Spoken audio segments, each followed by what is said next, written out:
Hello, hello, hello. Okay, we are ready to go. Haha. Hell yeah. Welcome back to Desuvis, my dreamers. Who wants to do the recap?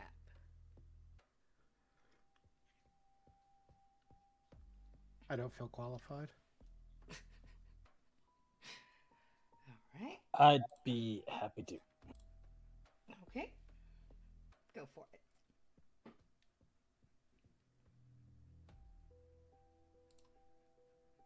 Zombies! I try to push the gnome Varix forward to deal with those zombies, but he resists. None of the workers here seem very eager to help, so I cast Thunderwave on the escaped zombie, unfortunately not killing it. Varix pulls out some dimensional door bullshit and gets Tyler out of the room. Marrow has heard a noise and is coming to help. He opens the door and steps inside, pulls his bow and arrows out, and brains the zombie that was free. Nice shot, though a bit too close for comfort. I try to stop more zombies from getting out by cutting the finger off of one. Though they're very fast, as several more manage to escape. This Varix fella is being a bit of a bitch to me as I complain that their locks are terrible. Gaspar has entered the fray at this point as well. Marrow manages to kill another one with a single arrow. Once again, very close to hitting me. But he brags that if he wanted to hit me, he would have. I like his chutzpah. Uh, I jam the lock of one of these cages with my dagger and then try to convince Varix to stop fiddling with a giant vat with a zombified ogre. He doesn't, so I try to shatter the vat, hoping to, well, at least damage the creature within. But it turns out it's made of shatterproof glass. The ogre wakes up and joins the fray as well. Gaspar keeps summoning these disgusting cockroaches throughout the fight. Truly horrid. Once the zombies are all dealt with, Gaspar tries to attack Varix instead. Varix is smiling. Wait, there's this guy called Jax who's joining the fight as well. He's calming Varix down with the spell. Good. I must admit, I lose track of the fight for a while, but there's some banshee trying to get out of the final vat. I push some buttons to try to purge it, but it seems to just be letting it out instead. I have to stuff my fabulous blue cloak into the pipe to try to keep it in there. Thankfully, Gaspar comes over to help me and stops the banshee from escaping. He also managed to kill the ogre, it seems.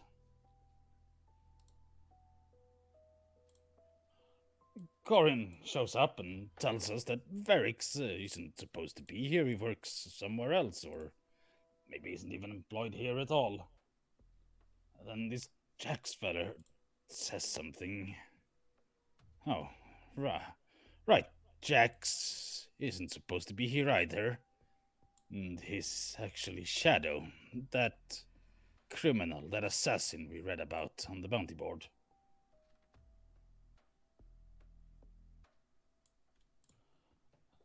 The others don't seem to believe me as I bring this up, and losing my cloak has gotten me down in the dumps. It's time for some ale.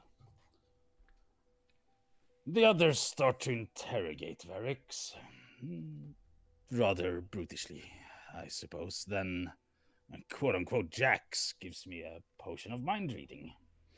I'm already drinking, so I add it to my ale, and well, we continue questioning Varix, but with a bit finer touch at this point.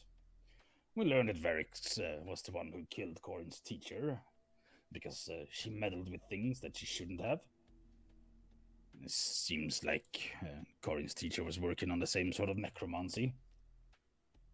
We also learn that Varix was hired by Ocher and is responsible, at least partially, for what happened to Rainsley. Apparently, Rainsley was in the way somehow. And Varix had orders to kill Corin, or at least to stop her research. I quote, "It can't go through. We are the only ones who can have this power. Stop it at all costs." So it seems like Ocher are, well, intent on maintaining a monopoly on certain necromantic practices. At any rate, this gnome, Varix, has committed high treason and, well, attempted murder, if nothing else, so we decided to bring him back with us.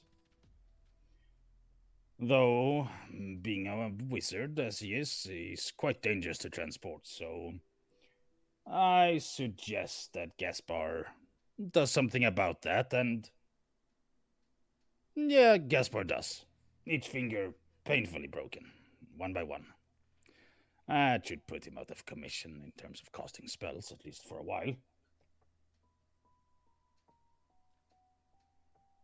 As we're riding back, with the cure in hand, I should say, Corin managed to pull that through as well.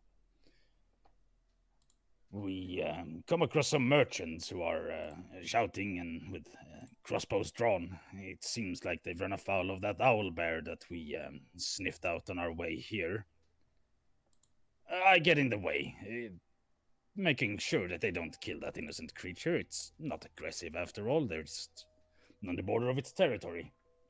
They kind of listen, but seem to want to linger, so I just spank one of their horses and get them on their way. At least for now, the owlbear is safe. Once we return, me and Harrow go to see Lord Rainsley, post haste.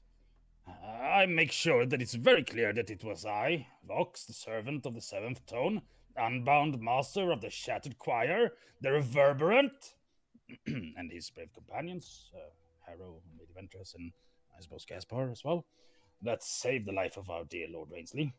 I even get some applause. Finally, some good recognition. The cure will take about an hour to work, so I leave Marrow there and I head over to go see our prisoner and then speak to Lord Pompeux. Gaspar is doing some creepiness with his cockroaches and shadows in the meantime, but, well, he delivers the prisoner over to Lord Pompeux et al. There is some interrogation. I show up and, well, we share what we've learned with Lord Pompeux. We're also given 100 gold each. It's nice. Time for a new cloak. As we're leaving, I've instructed Lord Pompeux to put only his most trusted people on guard duty because, well, it's likely that somebody will try to assassinate our prisoner. Put some people called Gina and Kristoff on duty. And, well, me and Gaspar were leaving, I suppose, to go see Lord Rainsley again. But just as we are, Gina and Kristoff yell, they shout, there's some problem with the prisoner. Indeed. That was an excellent recap. All right, you have inspiration for that. Thank you very much, Fox. Thank you. And if there are any details that I missed out, since that was written, from my point of view, feel free to add them. Yeah, you mentioned the extra intimidation Gaspar did for Varix. I did mention before that he had thoroughly soiled himself in fear. He's a total mess. And once he was in the station, his tone and demeanor were completely different. Yes. Yeah. So we will pick up at the station. Gina and Kristoff are saying, something's wrong with the prisoner. And you see the lights in the room start to kind of flicker ominously.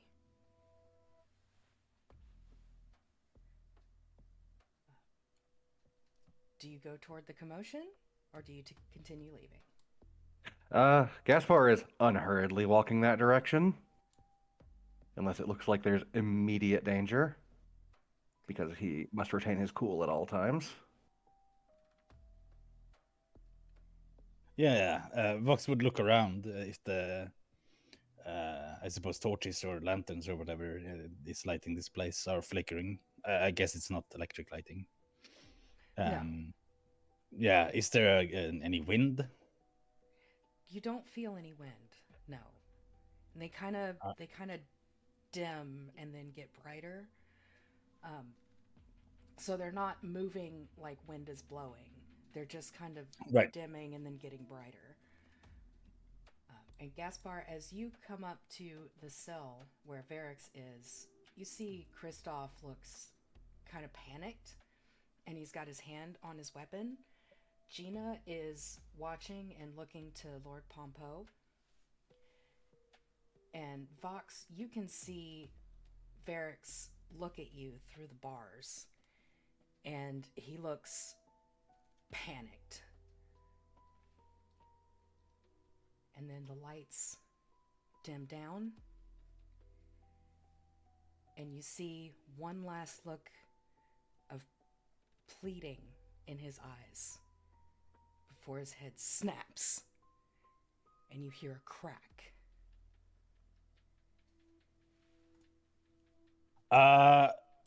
I'd like to rush forward and cast Thunderwave on the, I guess now dead Varix. Yeah, you can do that. If there's some actual physical invisible being there. Show yourself! I thunder as... oh, wrong button. But actually both buttons are real. Okay. Did it twice. Just take the first one. That's fine. I'll do a con save.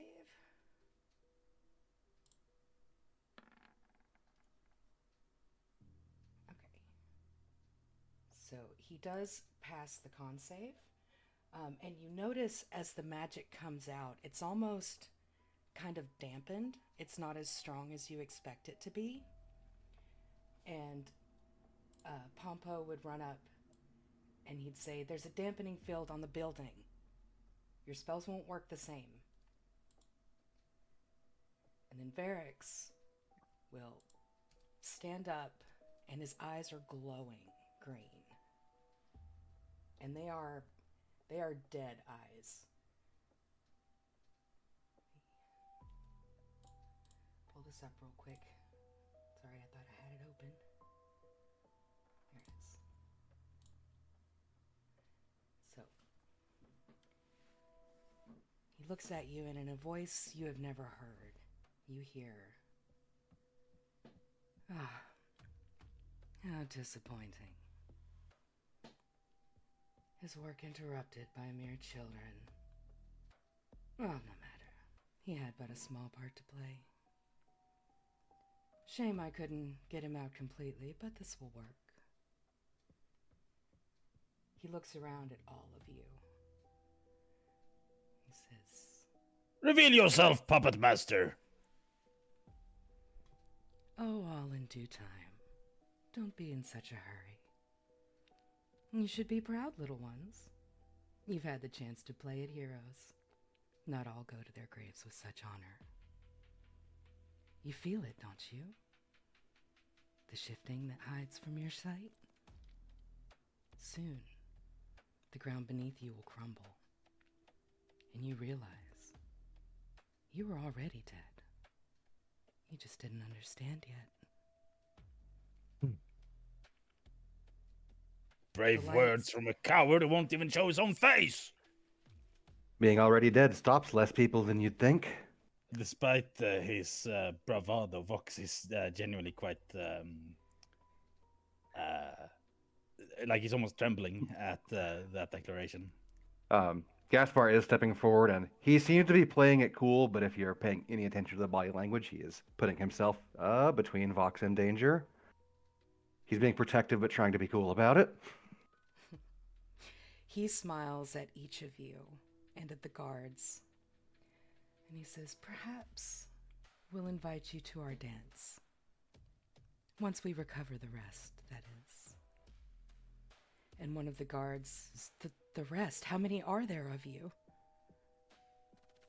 And he just smiles.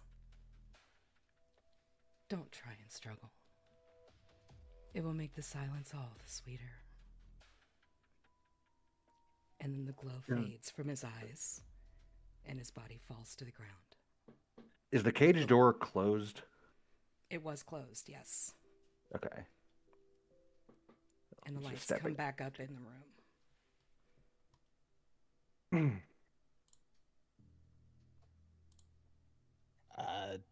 Is there any way I know what the fuck just happened? Like, is this, some sort of arcane thing that I'm aware of, and some necromancy, some possession at range? Yes, this was a possession.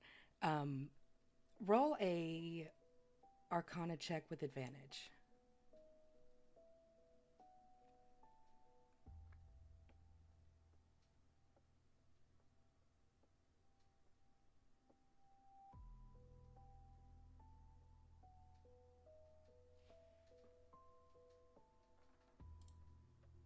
$17.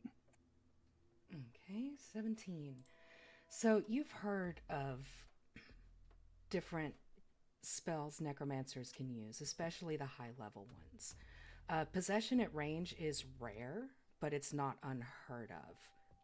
And you assume that this is what happened. Pompeux runs up and says, "Damn, we had more questions for him." We got the most important thing out of him, at least. How did they even... The dampening field should have stopped that. Fox, with that roll, you would know dampening field can lessen magical effects and is often used in places like security offices and prisons for obvious reasons. You know, if you have a spellcaster in a cage, you don't want them to just knock the door open. But you imagine it had to be a high-level caster to do this through that dampening field. Whatever protection you've got here is not strong enough to ward off whoever that was. Clearly. I'm gonna have to speak with the Mages Guild, see if they can bump up security. What is happening here? Looks like the start of an Ocherian invasion. Unfortunately, I think you might be right. About that time, someone else walks into the room. Someone who seems a little annoyed. Can't imagine why. I cast Thunderwave. Counter spell. Gentlemen, it is high time we had a conversation. What happened in here? Looking around at the body and the fucked up lights and the obvious fear in the room. Our interrogation. Oh, by all the gods, what did you do this time? Was interrupted by some outside force who not only killed him, but also possessed him. We used to see this kind of thing a lot on the front. You did? Intimidation's one of their favorite tools. They like to think they're the scariest, the scariest bastards in the world. Don't let it get to you. I don't know, I'm kind of prone to agree with them. That was... Do you think he practiced that, like in the mirror? That was very impressive speech. Did you see his eyes? He wasn't there. Indeed. No, I mean whoever was possessing him, possessing that gnome. I thought being I thought being a powerful wizard came with being theatrical. He glances at Vox. I suppose so, though. Most are not exactly natural orators. Gentlemen, if you'll allow me an interruption, our prisoner appears to be dead. I didn't do it. Indeed. None of us saw this coming. Then I would gather we are speaking now of the man's murderer. I suppose that's accurate. Master more like. Well, did we manage to get out of him if he was in fact an Ocherian agent? He's going to kind of step over and pull out the paper that we found on him. As you do that, Lord Pompeux walks up and says, probably a better conversation for private quarters. I don't think there's much keeping this secret now. He looks nervously at the other officers in the room, and he says, why don't you just use my office? I'll work on cleaning this up. Lord Pompeux, you are of course absolutely correct. Operational secrecy is the watchword of the day. Let us proceed to the man's office. Indeed. Yeah, he would come in here and start cleaning up, bring the guards in, and you guys are welcome to make your way to the office. As she's walking in first, if they let her, and she's just going to immediately sit behind the desk and turn to them. So, Ocherian agent, yes? No? Yes. Confirmed. He's flopping on his groove he left in the couch from last time he was in here. And if I infer correctly the situation that I walked into, our man was assassinated, yes? Also correct. Although assassination may be too simple a term. Indeed. If the man was an Ocherian agent, assassination is the very term, I assure you. I suppose so, though conducted by whatever force he was already serving. Silencing more so than anything else. Afraid of what else we might learn. Possession and mind control are common Ocherian tactics. She leans back thoughtfully, adjusting the folds on her dress. Normally I say don't trust the lords, but the stories they have about that front are actually worse than... The reality is actually worse than the stories.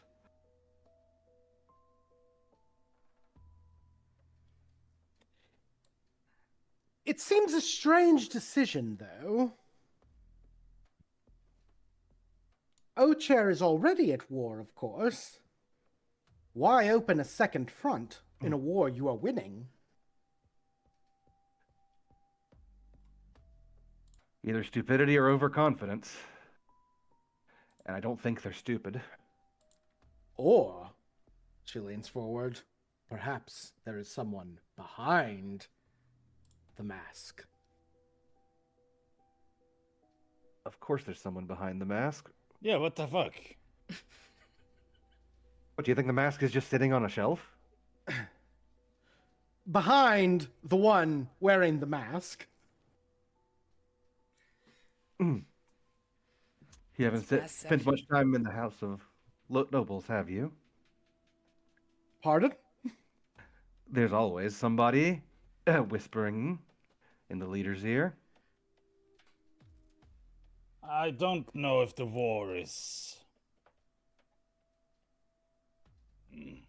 a tool. I suspect it might simply be that.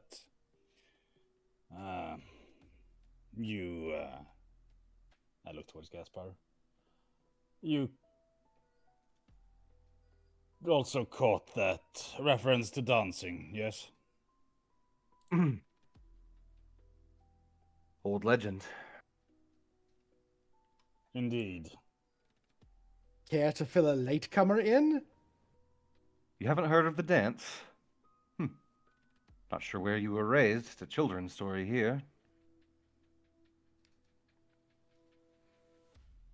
I don't know.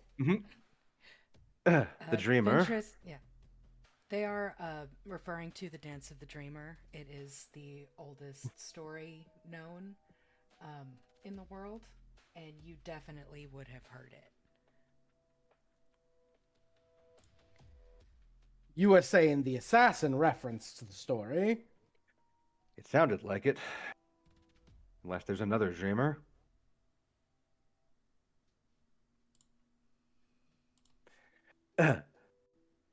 Perhaps the Ocherians believe that prophecy is in their favor.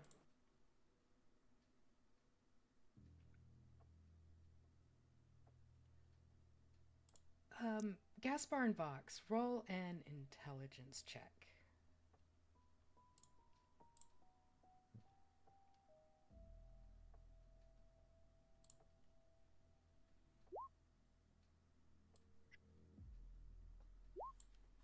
Power stat, let's go. Yeah,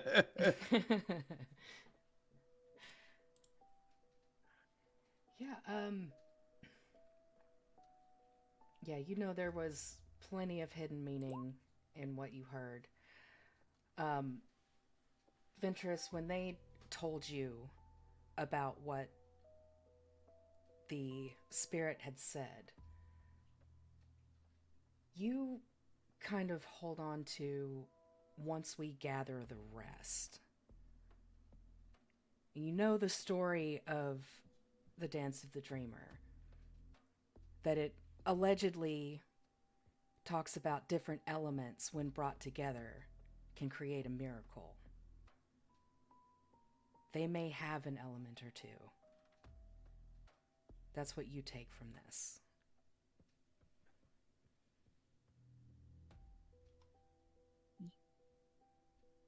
Whether our opponent is truly invoking the dream in some way or not is irrelevant. They believe they are. You say that they said the rest of the pieces, implying they have one or more already. People have been claiming they had pieces since long before I was born. Yes, but this one did make a rather impressive debut with that information.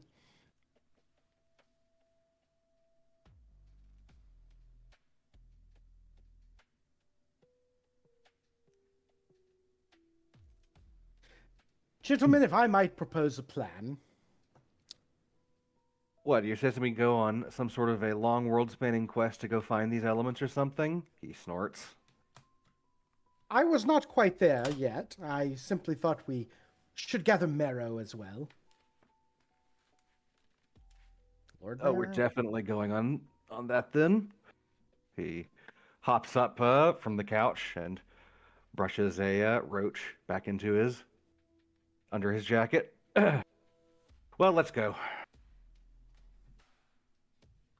So disaffected. So cool.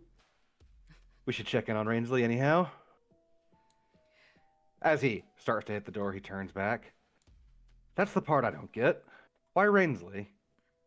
Seems like keeping the refugees where they are. That's keeping things more unstable than letting them in or casting them out. How do they benefit from taking him out of the picture? Gaspar, Vox, and Marrow specifically, you would know that Rainsley has been an advocate for bringing in the refugees from the beginning. He has argued with the conclave, trying to get them on his side, and he has been a staunch advocate.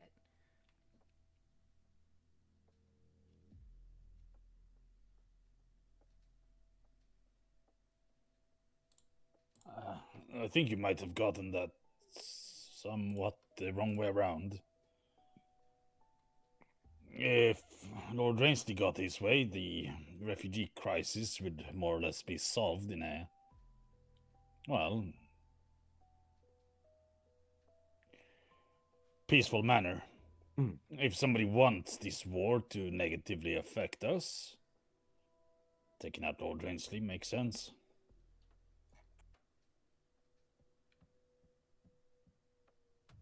If he got his way, there'd be resentment among all the old families. They'd all be looking for a chance to stab each other in the back. He shrugs. Maybe I'm just a better chess player than our opponent. Out of character note, he's not a better chess player. She actually does perk up. Oh, do you play? Because I sure do.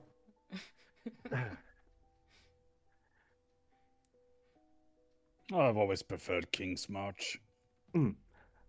I was top of my junior league when I was 8 years old. Well, I'm sure we shall have several spirited games in the near future.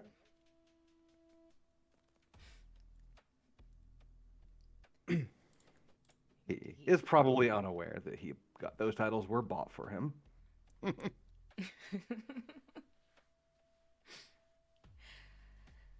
Alrighty. So you want to go collect marrow? Yeah. Oh yeah, from Just the call you bones of all our doctors. enemies. Yeah. I mean- as you, Go ahead. Don't worry. I was just gonna say, as you make your way out, George would flag you down, Ventress, and say, "Oh, I have the weekly releases if you'd like them." The weekly releases are put out by the guilds. They have news, different things, different jobs that are available around town. And he would give you. Let me find where I put them. They do exist, I swear.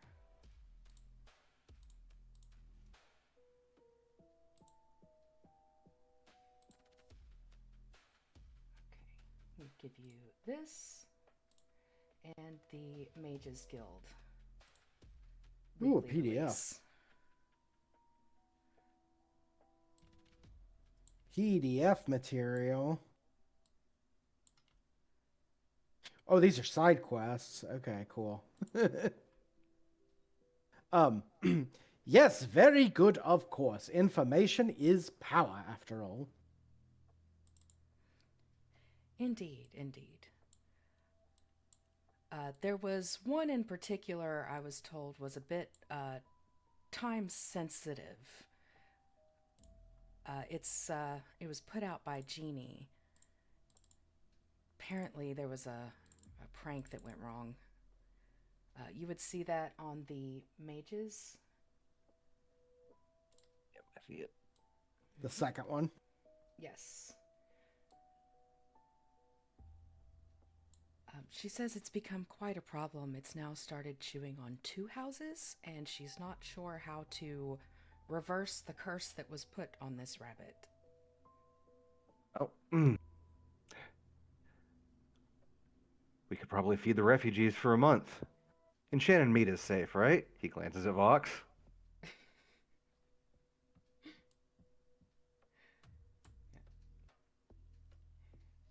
Vox had to step away. Oh, missed that.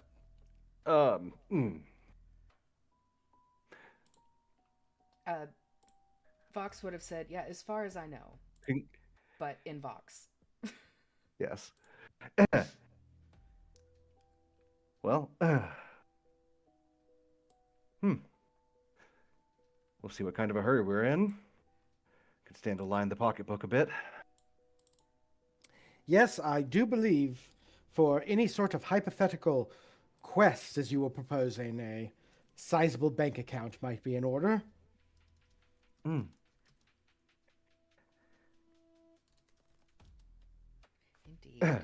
Gotta buy you plenty of whatever we are taking to stay that hyped up.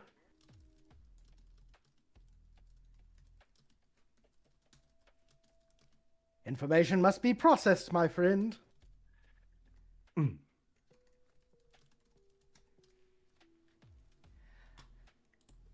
Indeed. Yep. So you have the notices, the jobs that are available. And Yeah, they're gonna be. Go ahead. Pompeux would just tell you before you leave, remember, we don't want this getting out to the wrong people. Be careful who you speak to. If they know that we're vulnerable, we're in more trouble than we are now. I'm going to the Mages Guild right now and see if they can shore up our defenses. Be assured, put your heart at ease, Lord Pompeux. Be assured that I am well versed in the situation, in the sort of situation that we find ourselves in, and I shall keep these layabouts in line. Thank you, Ventress. It's always a pleasure. Yes, indeed. I'm not even certain what happened here or what I would talk about, if I could. He whirls on one heel and strides out looking all cool. Indeed. All right. So, you guys head back to Canfor's apothecary to check in on Marrow and Rainsley? Yes. Yeah. Yeah. When you get there, Rainsley has just started to stir. And Canfor's at his side, as is Marrow. And as you walk in, he kind of opens his eyes and says, "What? Where am I? Canfor? What happened?" Looks like you had some bad wine. Welcome back, Lord Rainsley. It is such a joy to see you open your eyes. Ah, Ventress. Always a wonderful sight. How did I get here? Bad wine. We were at the You were restaurant. poisoned? Poisoned. You were poisoned, my friend. I thought I tasted something off, but I just thought the bottle had been opened for a while. Who would? Oh, my head hurts. And Canfor rushes over with a glass of water. "Yes, my lord, you need to rest. Your body's been through a lot. You have to recover." You very nearly didn't make it. As best she can, she is moving to coo and soothe him, and as much as Canfor will let her. Yeah, Rainsley lets you kind of fuss over him as Canfor does the same. You're kind of like flanking him at this point, like checking his blankets and his pillows and giving him some water. He's like, all right, okay, thank you, thank you, both of you. The conclave, what's happened? How long have I been out? He's been out probably about 24 hours, all told. You've been out for about a day. We made haste due south, found a quite skilled alchemist who made a cure for you, and we rushed back as quickly as possible. Should be fine, but go slow. Sorry to put you to so much trouble. Do we know who did this? That's a whole other story. But we do have them in custody. About that.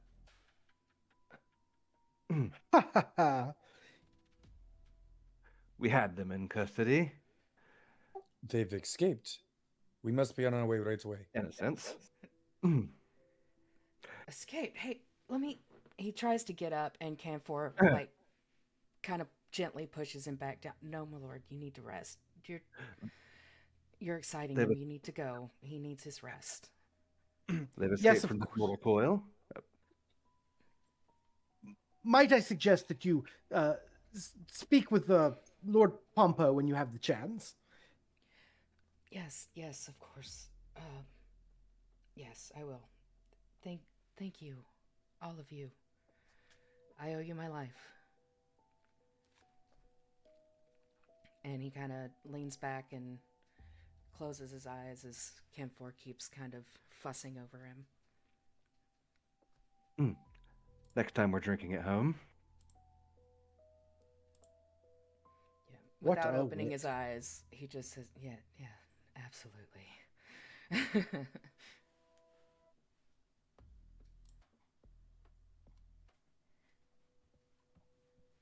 Um, So he got away? He escaped? Mm. Should we not be on the move to capture him then? He escaped this mortal coil. he certainly wasn't in a condition to make much other kind of escape, was he?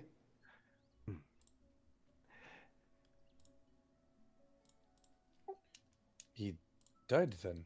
How? What happened? We should discuss this somewhere more private. Yes, and plan our next moves. Indeed. He kind of glances around. We can use my house if nobody has a place.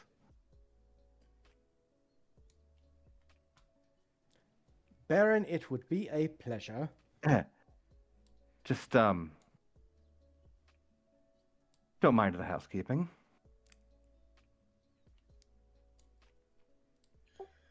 Okay. Smiles without it touching her eyes. Mr. Roach's housekeeping is probably going to leave something to be desired. So, Gaspar, your house would be over in this area. Obviously, your icons are a little bigger than you actually are, but believe this house here would be your family manor. And yeah, as you walk up, you can see this house was once very well kept, but it's kind of fallen into disrepair over the years. It's not falling apart by any means, but it certainly needs some maintenance. Gaspar, if you'd like to add anything about your home? There's certainly some, kind of, let's say Adam's Family vibes. Like, it looks a little like a haunted house, but incongruously, there is, lining the, front walk, a neatly manicured row of flowers in the front. Just very, very nice, very pretty flowers. Completely incongruous with the rest of the house. Going inside, it's not filthy. It's clearly somebody who has way more house than they have staff, but it's not like there's not food waste around everywhere or anything. It's just a little cluttered and haphazard. That's definitely a layer of dust on most of the furniture. He'll escort you into a sort of sitting room that is expensively decorated, not exactly tastefully. It's like a lot of gold that has been left undusted and uncleaned and tarnished. I don't know if gold tarnishes, whatever. Yeah, it does green. Okay. Anyway, yeah, there's a layer of patina on all of the fittings and things.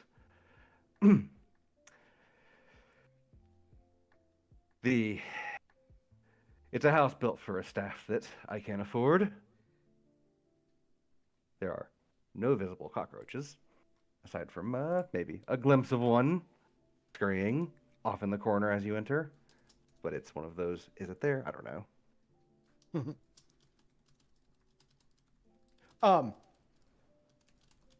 I will say she actually seems fairly at ease.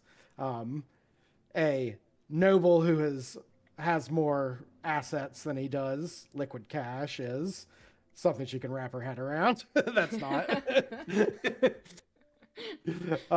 So she seems more at ease even with the surroundings being a bit dingy. But she's been making all the appropriate noises about, oh, thank you for your hospitality, yada, yada, yada, shit nobles say to each other. I guess you have spent a lot of time around them then? He's walking over to a not really a very well used table and brushing the dust off of it and rounding up a few chairs. Well, I was Seether's royal envoy. I mean, she's dusting herself off a seat. Oh, I didn't know. You didn't? Seems I'm not the only nobility in the house. This entire time? He shrugs. You never said. You're a baron. I assumed you knew. I assumed he knew too, gesturing to Vox, because, well, he seems like the sort of one who would. And Marrow, I wouldn't expect him to know. What is that supposed to mean? I happen to be the highest ranking official of the Sealy court. Oh, no. Oh, wait, actually. Oh, no. I did not mean to be rude. Did you say the Sealy court? Yes, but I also said it with a sarcastic tone. You are very good at that, Mr. Marrow.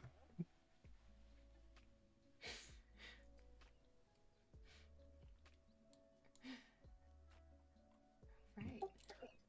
She seems to have dusted her seat off to her satisfaction and takes a prim seat.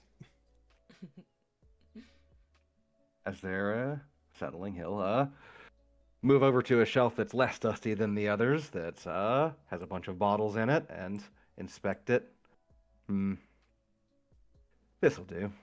And he grabs a old but not particularly expensive vintage. It's more impressive for its age than anything. About And, that time, you see an older gentleman shuffle in. Ah, Lord Gaspar. Welcome home, Lord Gaspar. Do you need refreshments? Gregory, I'm perfectly capable of getting my own wine. You Yes, shouldn't. but You shouldn't strain your knees too much. oh, but it's my it's my job, Lord Gaspar. I am happy to serve. He kind of walks very slowly, and you can almost hear his knees creaking as he takes steps, like toward where he would find glasses for you all to drink. You do not need to be insightful to know that Gaspar is deeply uncomfortable watching this. Yeah, You've done enough. Oh, well, at least let me give you the glasses. I can go to the kitchen and get you some. I think we might have some snacks. I wasn't expecting you to bring. You never bring company. No rush, old friend. No rush. He seems to kind of accept his fate. All right then, my lord. I'll leave you and your friends to it. Just you know where to find me. And he shuffles very slowly out of the room. Oh, poor Gregory. I tried to dismiss him, but he said he had nowhere else to go. It's the life he knows. It's very sad. I've seen it before. Indulge him a little and know that I'll do my best to take care of his old knees.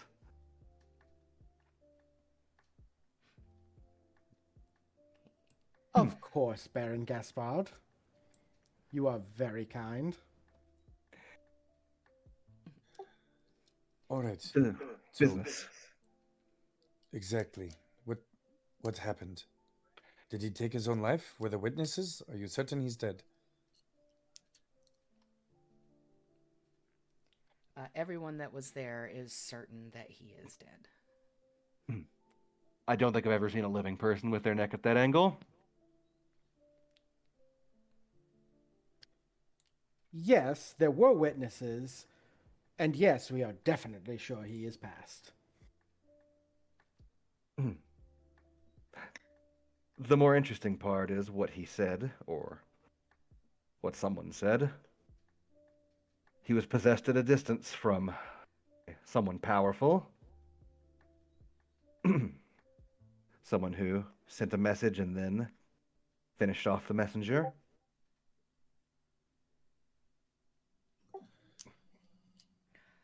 Oh, well, now things are getting interesting. It's almost starting to get bored here on your plane.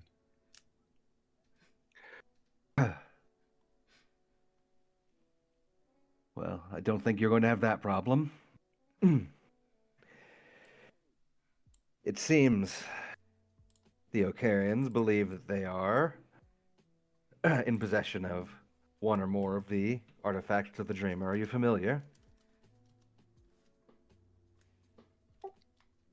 I believe in my time here I've heard idle passing, but I'm not very well educated on the matter. Those who gather them all are said to be able to perform a miracle. We think they're trying to gather them. I assume you know enough about Ocher to know that this would be very bad. Yes, I do know that much.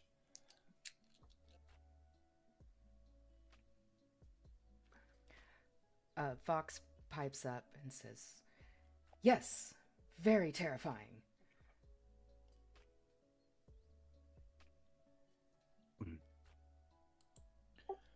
All right, so is our mission to collect more of these trinkets or go steal the ones they already have? Hmm. We haven't gotten that far yet. Just as a reference, here is the symbol you found on Varix. The symbol of the Ocher Elite Necromancers.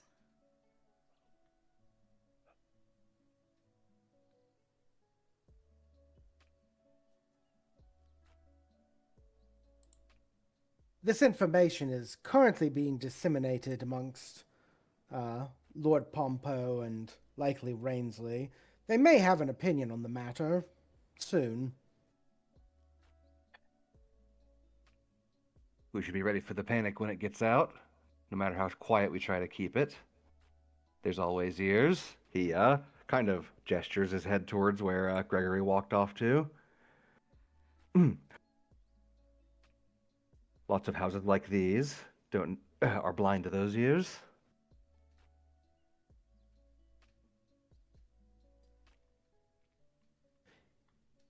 Indisputably correct.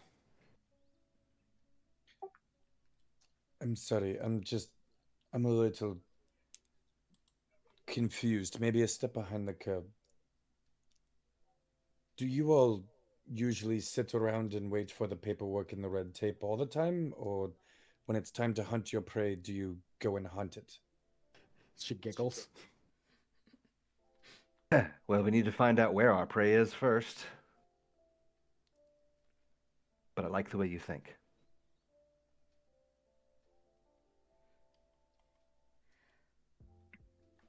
Fox would speak up and just he'd say, "Perhaps we should speak with some other officials.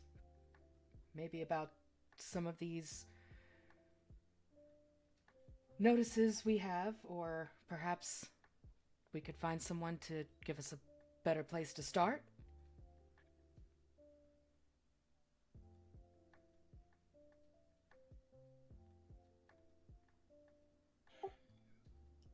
I agree. I'm just a guest here. I will follow all of your leads.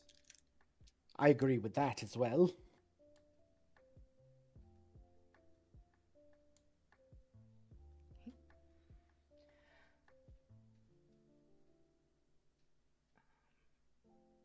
Well, you guys The have... political... Sorry. No, go ahead, please. The political implications are surely quite vast, and we cannot know all of them yet, but the immediate implications is we likely have an enemy who is noted our faces. Getting nervous, kid? I'm only saying that there is merit to Merrow's point. Action may well be in order. To be fair, I am less tied to your politics than the rest of you are. To be frank, I am rather less tied to the politics of this place than I expected to be last week. It is quite frustrating. You're not missing much. Well, going after the ones they already have is probably suicide.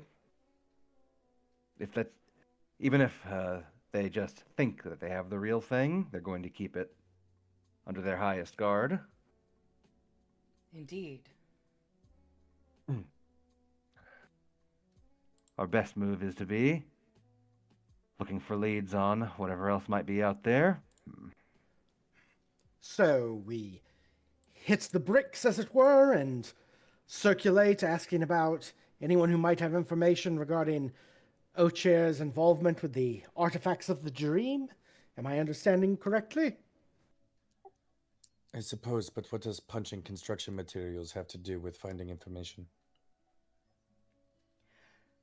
Gaspar, you would know that there are a couple of pretty decent enchanters in the city.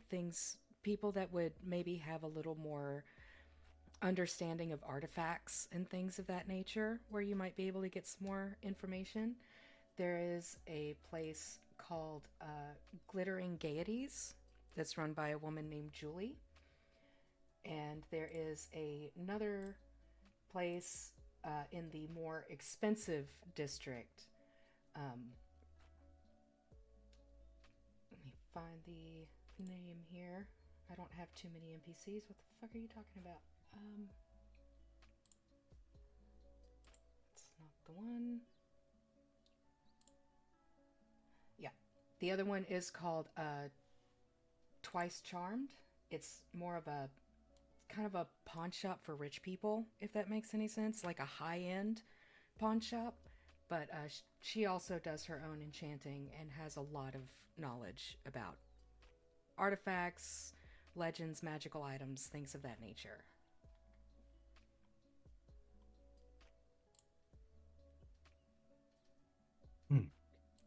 We can start with the enchanting shops. Although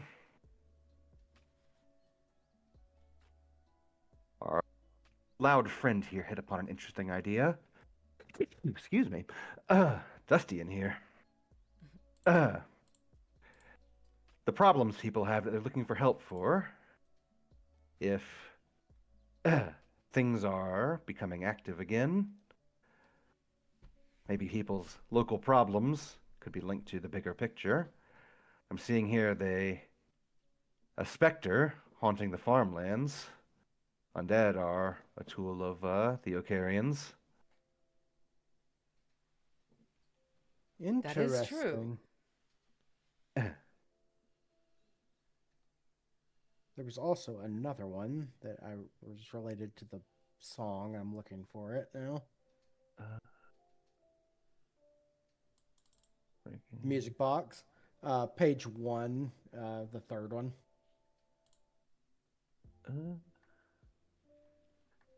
Yeah, that one was actually put out by Julie, who is Oh, one yeah. of the enchanters I just mentioned. So we could kill two birds with one stone there. That seems like a good lead. Why, it almost seems like fate. Perhaps the gods are with us, gentlemen. Be a nice change of pace. All right, well, I'm not one to sit idle, so why don't we let your undead servant take his rest and we can be on our way. I'm still alive. I'm dead. What was he? She straightens. She's looking around. Just very old. Oh, Marrow, it's going to take me quite a while to catch up with your sense of humor.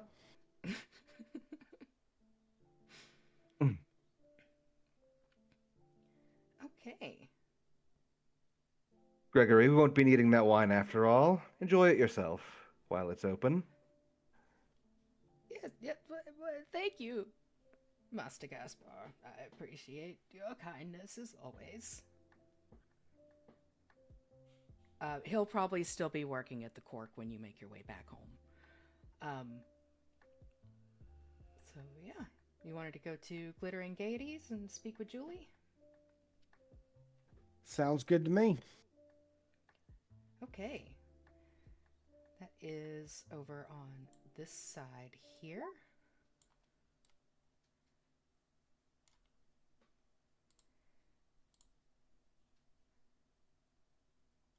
You can see it. And Glittering Gaieties, when you walk in, you see beautiful pieces of jewelry all over the shop. It's almost bordering on tacky, the way it's just kind of put everywhere. There are display boxes, there are racks with necklaces and rings and all kinds of different things. And it looks like this on the inside. Looks just right to me. Yeah. And behind the counter, you would see Julie.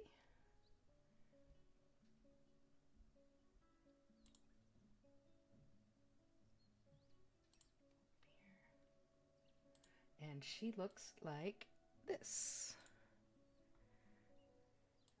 And you'd walk in and she'd look up and say, "Oh, I'll be with you in just a moment.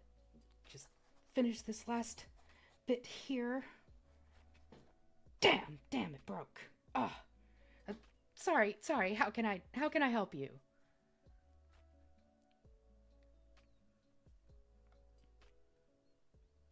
If no one else is going to take the lead. Yeah, she's letting Ventress. This is her job. Good afternoon, Miss Julie, yes? Well, yes. I've seen you with news around town.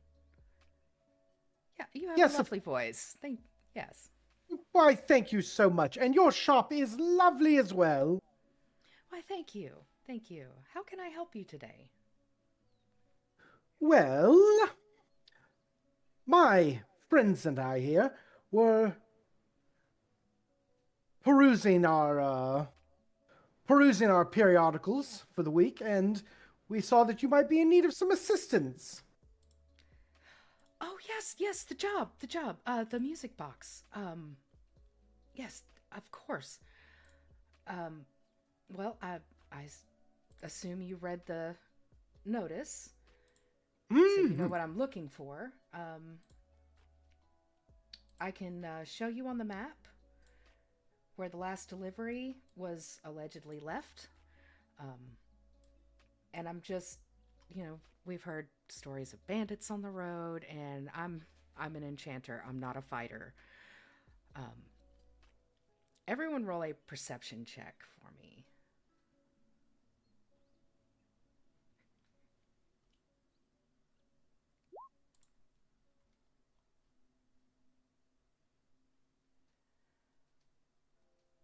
Ventress, you notice as she's talking kind of with her hands, you see her nails are almost jagged in a claw-like way.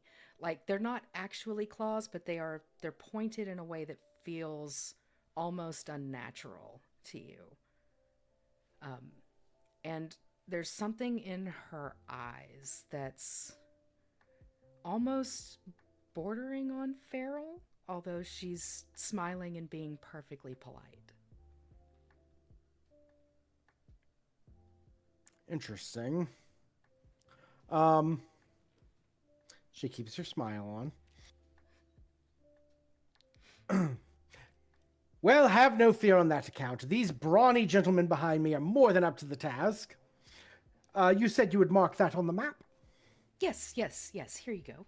She would mark it on the map and show a dirt road kind of to the east of Kalali.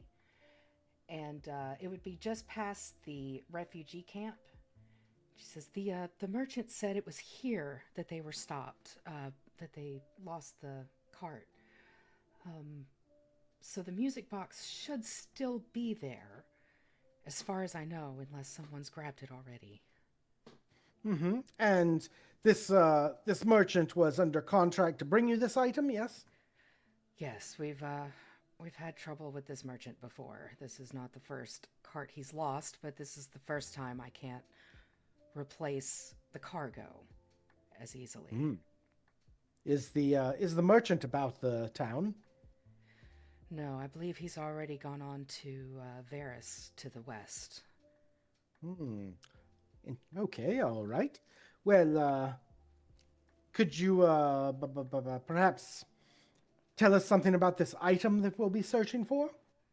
Yes, it's a small music box. It is silver and it is decorated in the style of the Dreamer. It's a very important piece.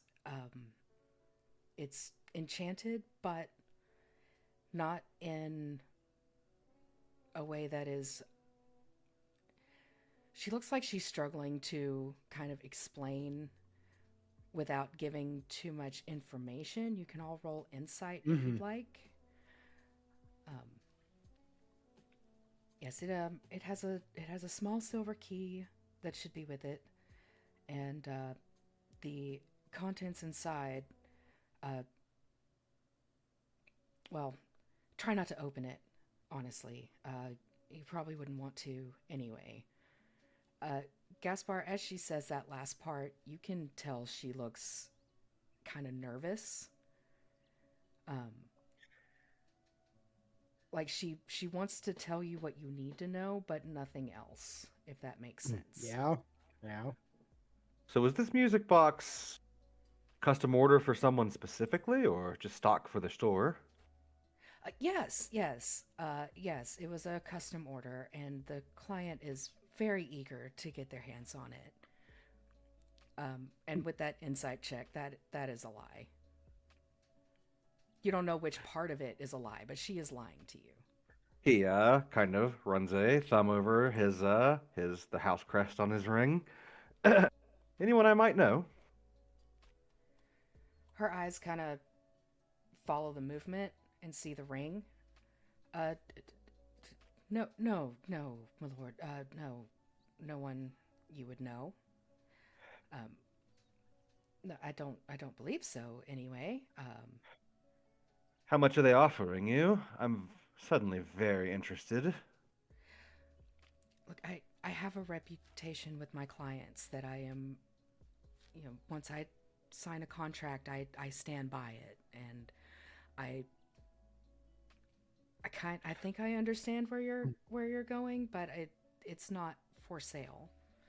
It's already been spoken for. I assume with a 23, I'm seeing through all of this as well, right? Yeah. Yeah, you and Gaspar both are like, this bitch is full of shit. Miss, we are here to help you retrieve your missing item. If you are not honest with us and give us all the information, we're not going to be able to help you to our fullest.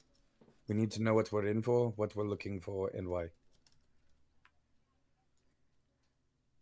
Roll a persuasion check.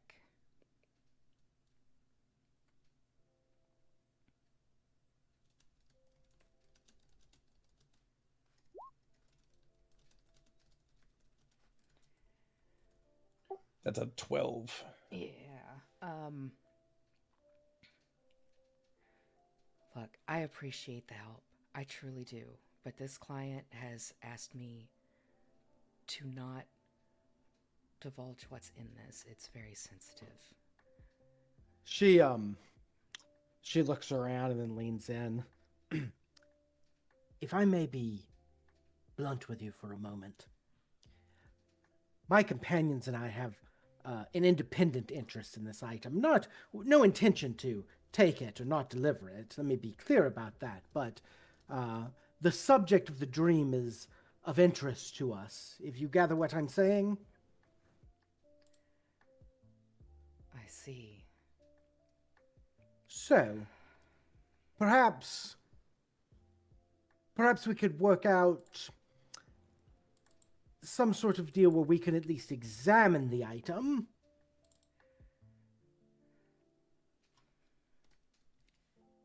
Roll a persuasion, Ventress.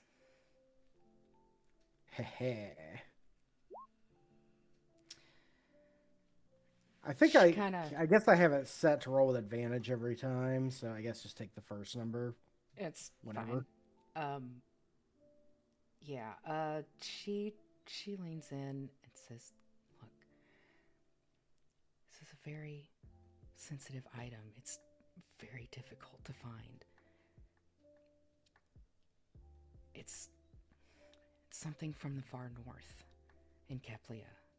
I can't tell you more than that, but just if you try to open it without the key, it will destroy the contents. So don't do that under any circumstances." Thank The you for that content's dangerous. information. You can all roll me a history check if you like, to see if you have any idea about something from Keplia. Hmm. Okay. Ventress, definitely. You've heard stories, and they're not anything more than stories as far as you know. But there is supposedly a lake in Keplia that is a beautiful baby pink. Ooh. And the liquid from this lake is said to have very special properties, but Keplia guards it fiercely, religiously. No one gets access to it.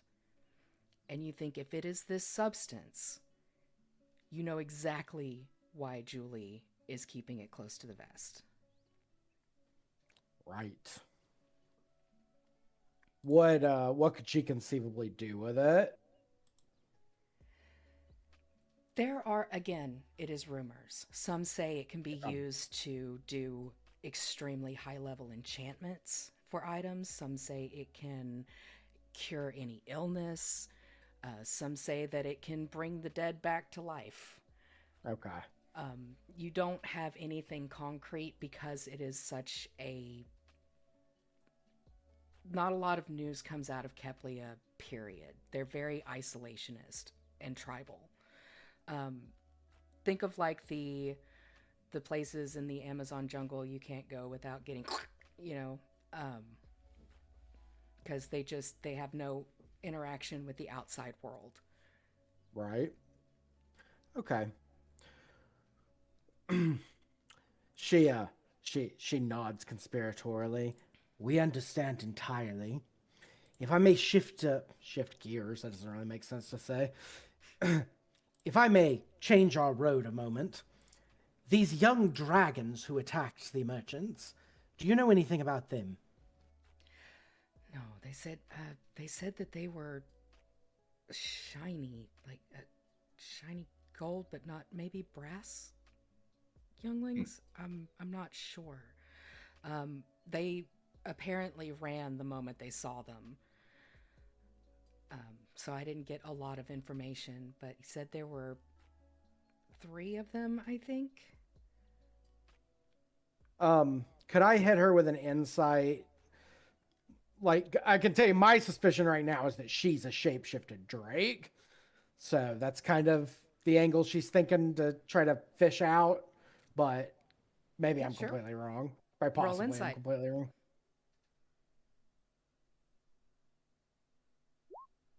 That's why she brought up the Drakes. Yeah. Yeah, you don't notice anything deceptive about what she tells you was reported to her. Okay. She seems to be on the up and up with that part of it, at least. Okay. Very good. Well, we will retrieve your item. Gentlemen, did you have anything further for good Mistress Jenny? No, it seems straightforward. Find the box, obtain the box, return the box. Should be back before dinner. It's Julie, by the way. My sincerest apologies. As my companion said so succinctly, find the box, return the box. Indeed. Yeah, and don't try to open the box. That is You also very forgot that we important. need to. You forgot to obtain the box. It goes in the middle. We can't return it if we don't obtain it. Very true, but I have such faith in you that I did not even think to mention it.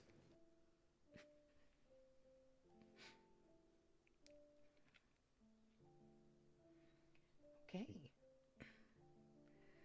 Well, she would smile at each of you and say, "Thank you for this. I look forward to your return."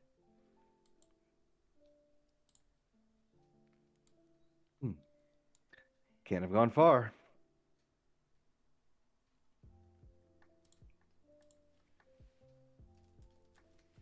Yeah, you now have a map that gives you basic directions to where the merchant said the carts were left. You said it was near town. Like, about what kind of travel time would we estimate? It probably won't take you more than 20-30 minutes to ride out. Pompeux would have told you you have access to horses at the guard stables whenever you need them. But yeah, it's just past the refugee camp. Would the Spectre job be on our way by any chance? Spectre job is actually from Maximus at a different shop. You guys are close by, but his farm is to the south. Okay. I'm video game thinking. So if I do this route here and then go around. Yeah. Yep. All right. Mm. Okay.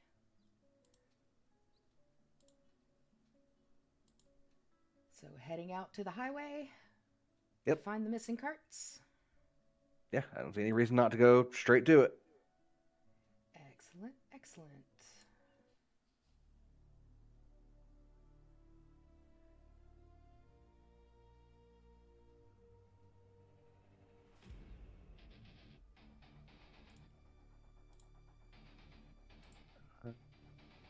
I don't know if it's a settings issue, but I'm seeing a completely black map. Ditto. All right. Let's see. Mine's not. I see everything. And by everything, I mean nothing but blackness. All right. Everything is blackness. Let's see.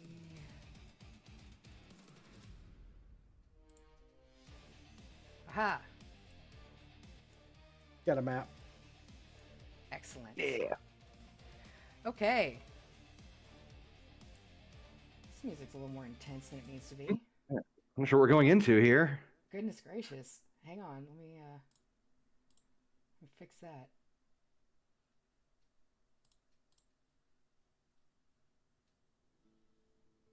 That's a little better. All right. So, you make your way along the road. I'll get you all on the map here.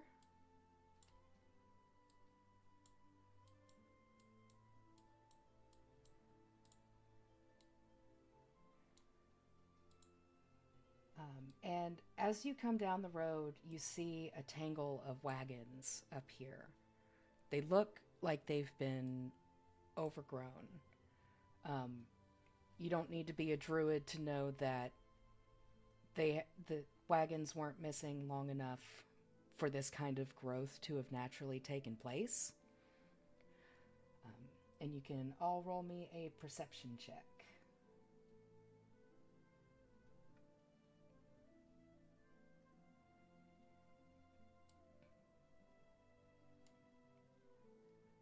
Okay. I'm rolling Yeah. aces tonight. Yeah, all of you walk up and hear off to the side over here.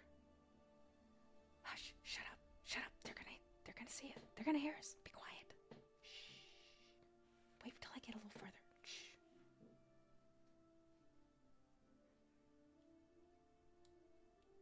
And as you look over, you would see a group of kind of, they look like bandits, but they're wearing like all their stuff is kind of gaudy almost. Like there's necklaces and rings, and it's overdone. It's like people with new money that just have to show it all over their person. It's garish. What would you like to do? Where are they? They are off to the right over here.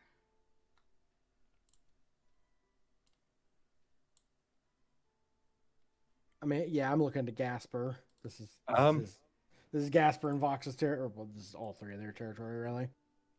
I mean, as soon as we hear their voices, I don't see any reason to play it coy. He'll stop and turn towards where they're coming from. Your ambush is cooked anyway. Damn it, Steve. Come I on. told you to quit talking while we're hiding. Let's talk like civilized people so nobody has to die today. You see this man come up and look like he's going to block your path, and the others kind of follow along behind him but stay to the side. And he says, "That's far enough. We are owed if you want to pass. Everyone must pay the toll." Goodness, Guskin is not keeping its roads in order.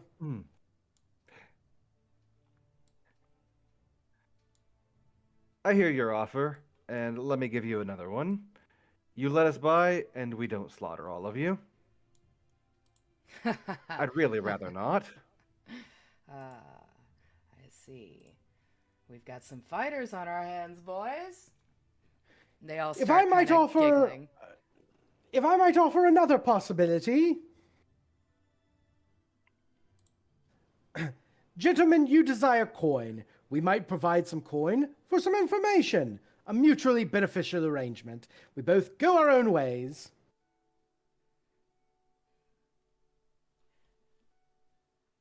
Well, that depends, since information costs. Are you sure you can pay that bill?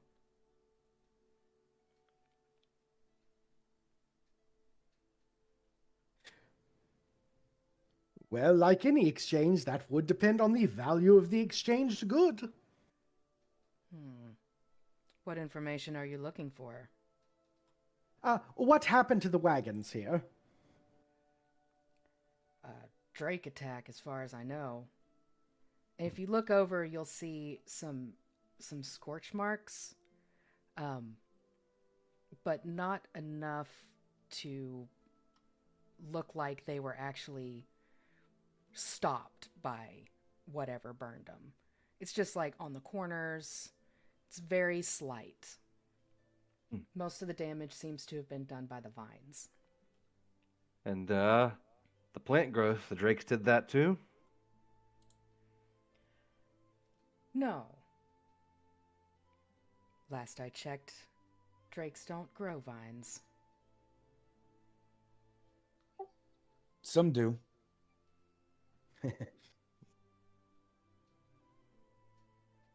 Interesting. Never heard of such a thing.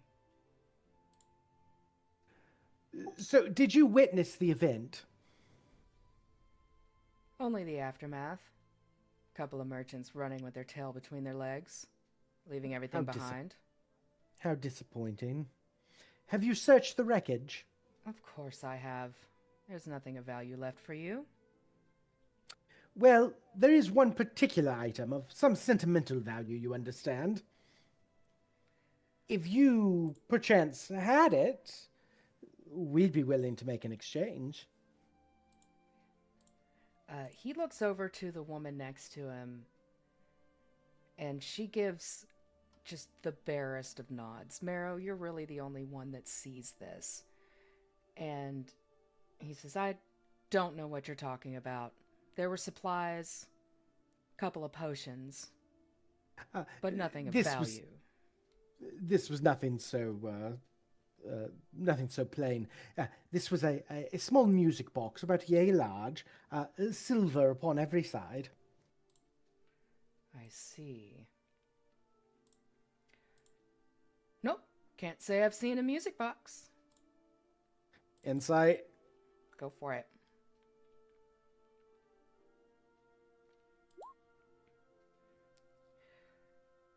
Absolutely, he's lying.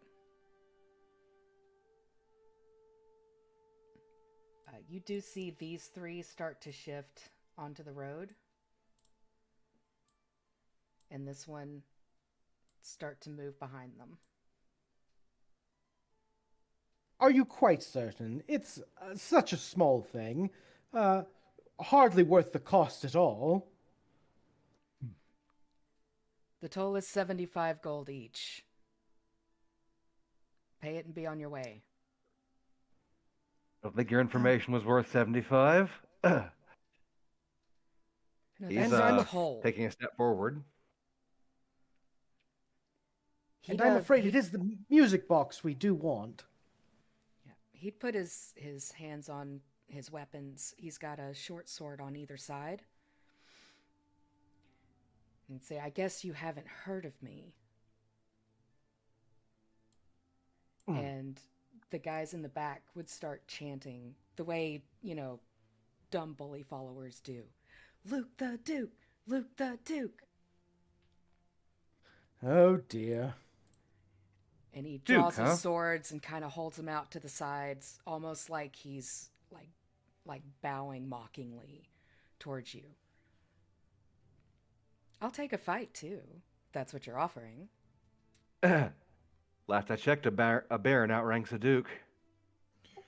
Are they? Not on the. Well, that's not true. Shush. Is that Duke as in nobility or Duke as in defecation? He'd look.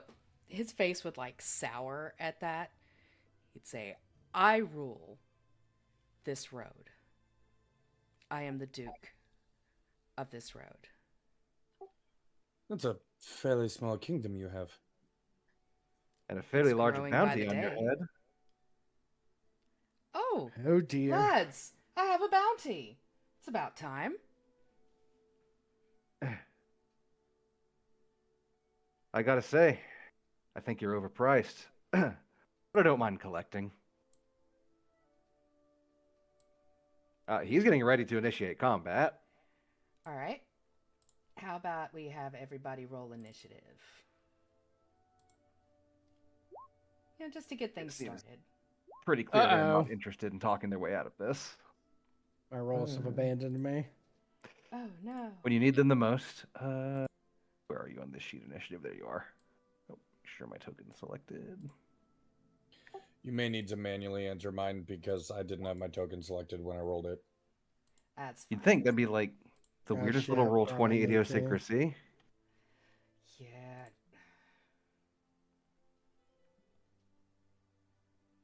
Oh, hang on a second.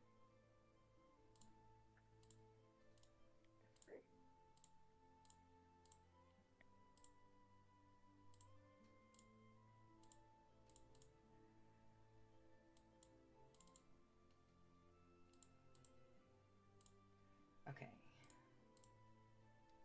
Now that I know who everybody is.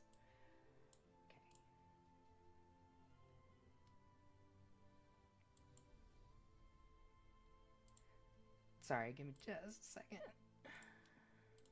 The range on that.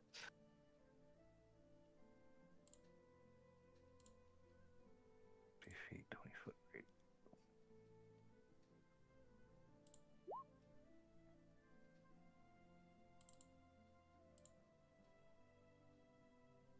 Okay, that's a pretty sizable area.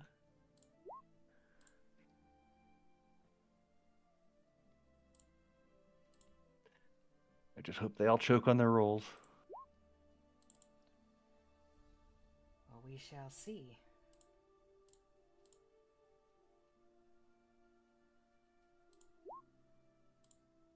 Almost. Can you have a reaction before you go in combat? I can't remember. Well, Gaspar said he was initiating, so I'll let you each have one action before we start. I mean, I'll take it. Fuck yeah. Yeah, I mean, I'm not going to fight you on that. All right. And Marrow, yours was 11. It was an 11 with a +5 to my dex, if that matters. Okay. Lots of 11s.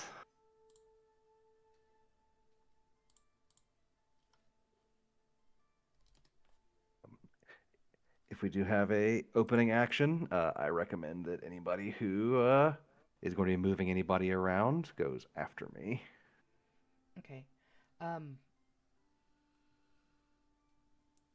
Oh, I didn't get Vox on there. Hang on.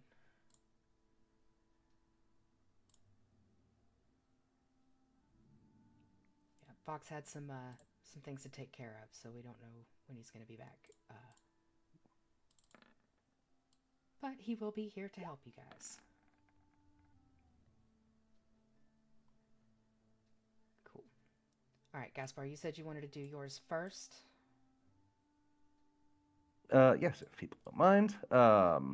Find exactly where I want to place it. 20-foot radius, so I think that would get most of them.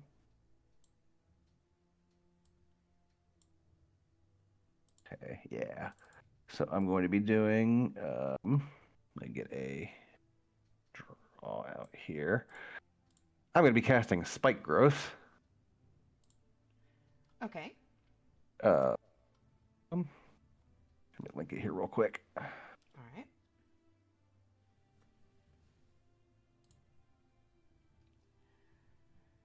Area becomes difficult terrain.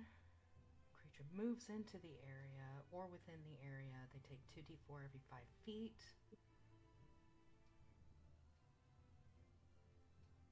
Okay, so the wisdom save doesn't come into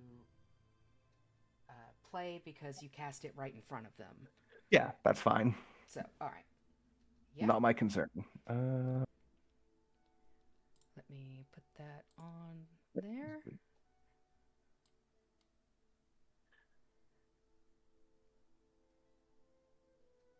Just getting the size here. 20 feet.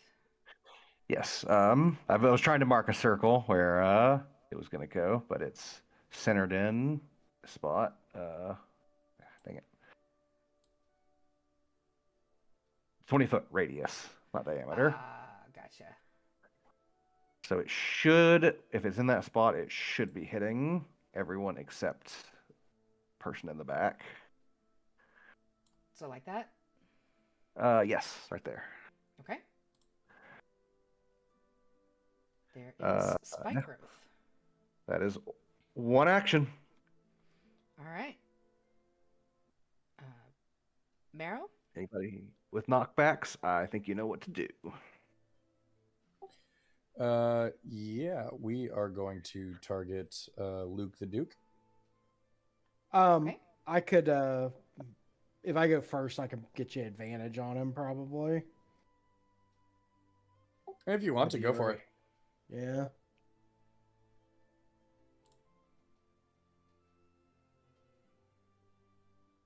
Sorry, I'm trying to move this damn cube and it won't move.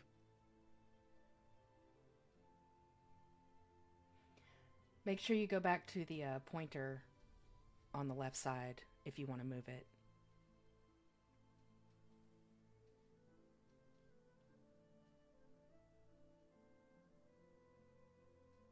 Where did you want That it? is so weird. Yeah, I'm there. Well, I can cast my cube so it gets all these guys in the center. Is the point. All right. No concentration icon is there. Dang. Yeah, and I'm hitting him with fairy fire. Sorry, I should have been clear about that. All right. Here it comes. Here it comes. So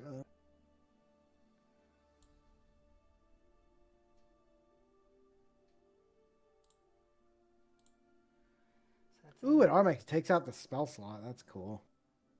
Yeah. All right. So they all need to make a dex save. Fun. Okay. Oh, it is. It's a 10-foot cube. I thought it was 20. Shit. Oh, I made it a little too big, I think. It says 10-foot cube would be... Oh, it's area 20 foot, but Oh. they shed light in a 10 foot. yeah. Okay. Yeah, that It's probably. probably So- not relevant right now, but So the area that is sucks. 20 feet, so that would be this size. Do you want it, like, to hit Luke the Duke, or do you want it to hit more bandits? I had it where it would hit. God damn it! All these guys. I don't know why I can't move this square. It's really frustrating.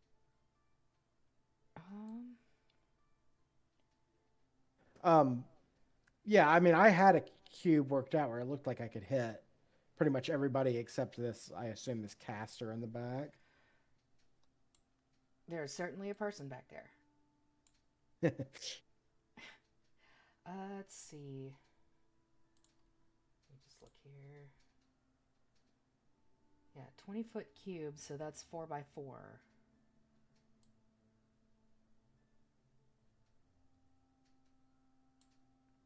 Can you see the cube I'm putting on the screen?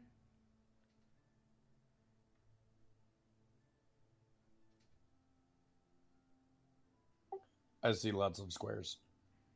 yeah, I'm Is seeing that- the cubes pop up. I assume they're the ones you're putting on. Yeah. This one is 20 by 20. So it's a 20-foot cube.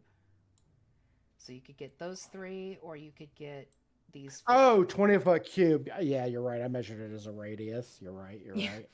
Okay. Cubes that's work the differently. The more problem. you know. Okay. Okay. Can you pull it over to Luke the Duke again?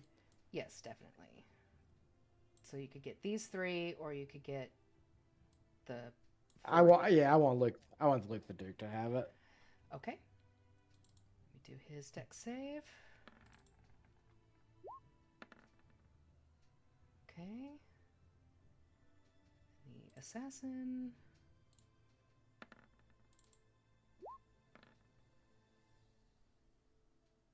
Then the bandit.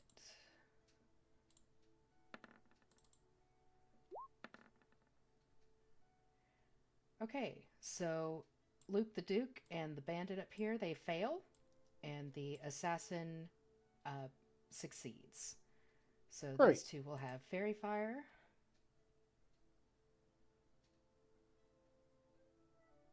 We'll just do that on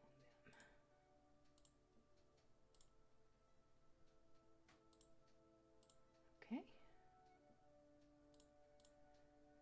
So the 2 with fairy fire get advantage. How long does this last? Up to a minute. Okay.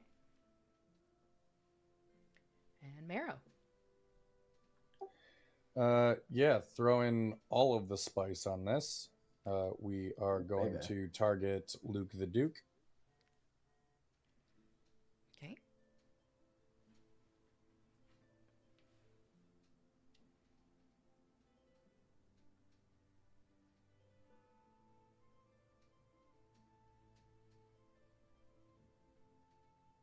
Just waiting for it to come through.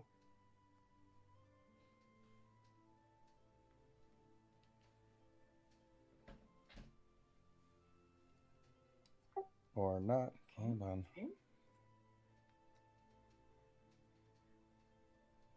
Roll 20 is just gonna be roll 20.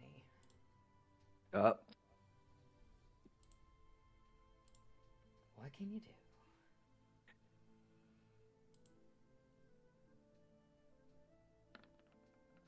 There's one. Okay. That one is going to go wide. Second one will hit. All right. Well, it was Oh, it was with me rolling at advantage. Yeah, advantage. Yeah. Okay, yeah. So, Alrighty, that so we will roll damage, and we are going to throw everything on this. So I get I believe I'm at 1d6 sneak attack, and my superiority die to push him back in this spike growth. Nice. And that will push him back 10 feet, I think. He does get a save against it. Let me pull it up really quick. It's a DC 16 strength save, and he takes. When you integrate 15 feet directly away from me and 1d8 damage. The damage is regardless. The 15 feet is if he fails the 16 strength save. Okay, he did fail. He rolled a 15, so he goes back 15 feet. And that will take the spike growth damage. So that's, which was that, 2d4 per 5 feet? So 64. Combo attack. Cheese grater. Yes, and then I also need him to make. Let's see here. His speed is also reduced by 10 feet due to my weapon mastery of my longbow. Gotcha. So he takes the full 25, and then he takes another 9 from the spike growth. So 34 damage. And he looks up at you and smiles. Says, "It's been a while since anyone was a worthy opponent. This is going to be fun." All right, I will let Vox have a action as well. And he is going to Vicious Mockery Luke the Duke.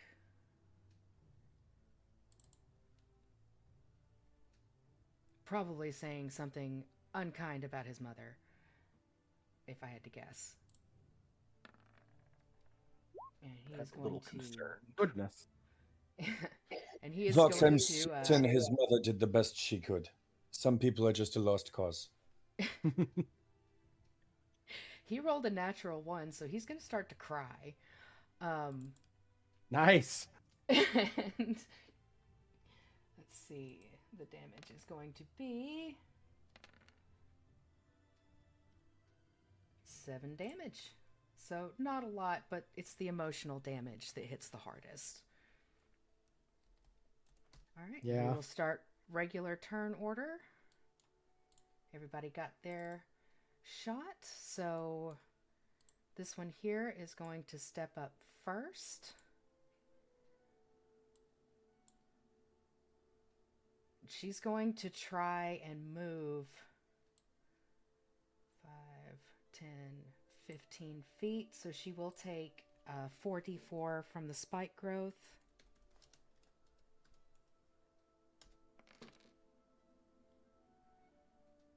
Ooh, for 12 points of damage. Nice. Not a bad roll at all. And she is going to pull out a crossbow and fire at Marrow because he shot Luke.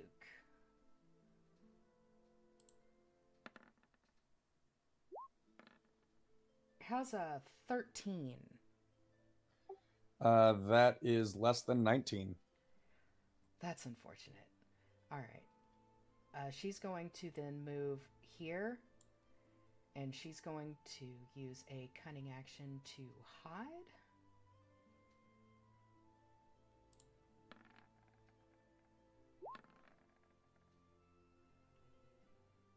And to everyone but Marrow, she basically disappears.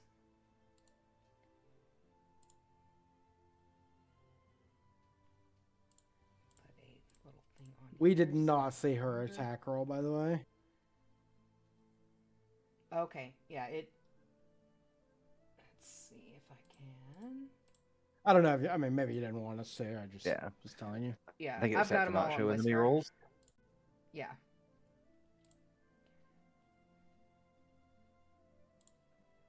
Alright, so yeah. As far as y'all can tell, she basically disappears. Luke is gonna say, "That wasn't nice, man. That's not how you fight." He's gonna step up here, so he'll take another 4d4. Come get me, bro. For another 11 damage. And he is going to take a swing at you with his scimitar. How's a 21 do me? Yeah, that is going to be a hit.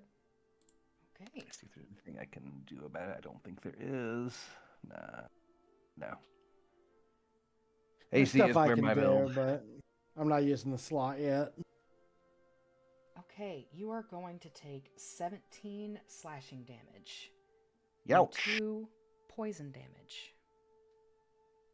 So 19 total. Okay, maybe I don't want you to come get me, bro. I thought we were having fun. Alright, this one back here.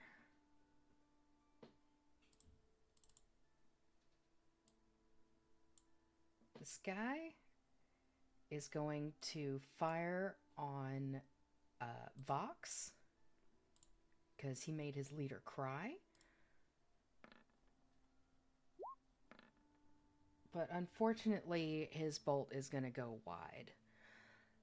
He will miss. Marrow.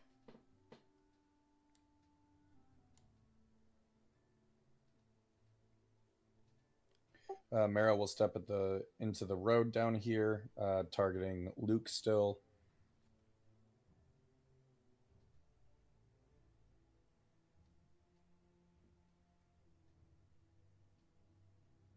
Is that me making all those squares? I'm sorry. No, that was me. Sorry.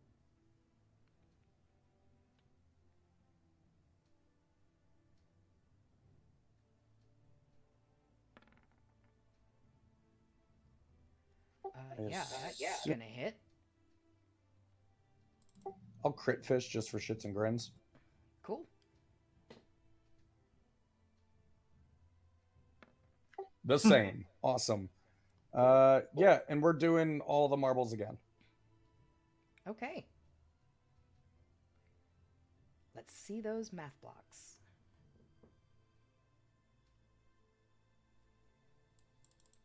So a total of 23 damages, DC 16 strength save, or he goes back 15 feet, and his movement is slowed by 10 feet.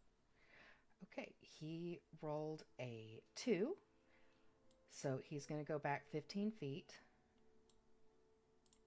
and take another 66, or it was 64. Yeah. Yeah, of course.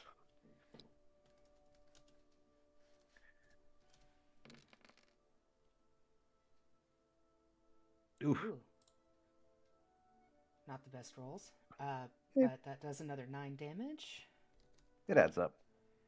Indeed. And he gets knocked back. Hate you guys.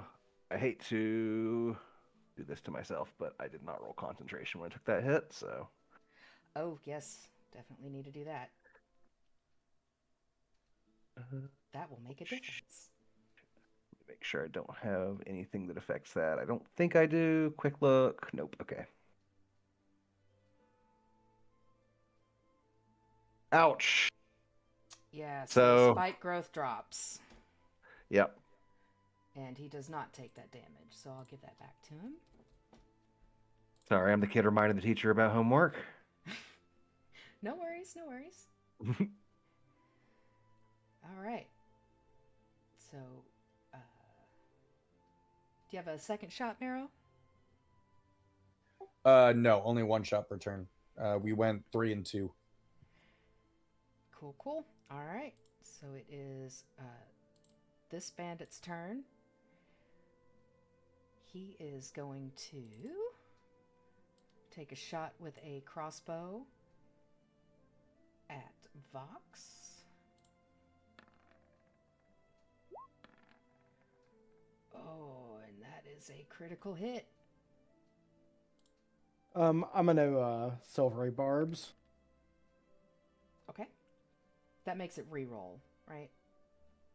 Yeah. Okay.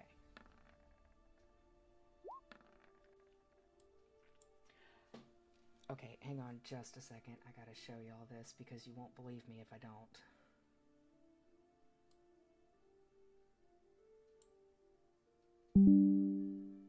Did you crit twice in a row? I did. Fuck yeah, dude. Well, Mhm.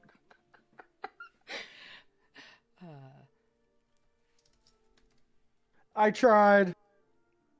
Yes, you did. You definitely did. I used to be like that sometimes. All right.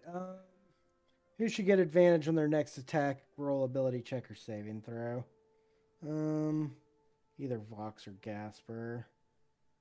I'll probably be going at Luke the Duke, so I'll already have advantage, unless Fairy Fire gets dropped somehow. So I probably Alright, don't I'll give benefit it- the most from it. I'll give it to Vox then. Although Marrow's tempting. Feels like it's pretty much a guaranteed one shot of something. You know what? I'm going to give it to Marrow, actually, just so Amber doesn't have to remember that Vox has that buff.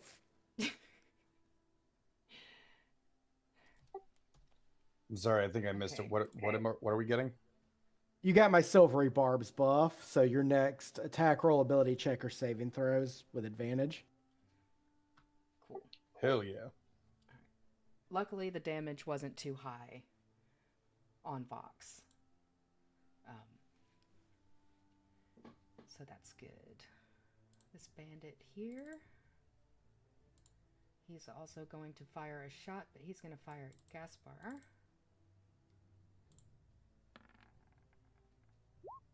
That's a 16 to hit you. Just gets it. Okay. I assume equal armor class is a hit. Yeah, meets it, beats it. Okay. I always forget.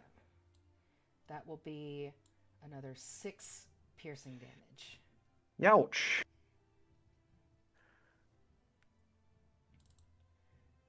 All right, and it is your turn, Gaspar.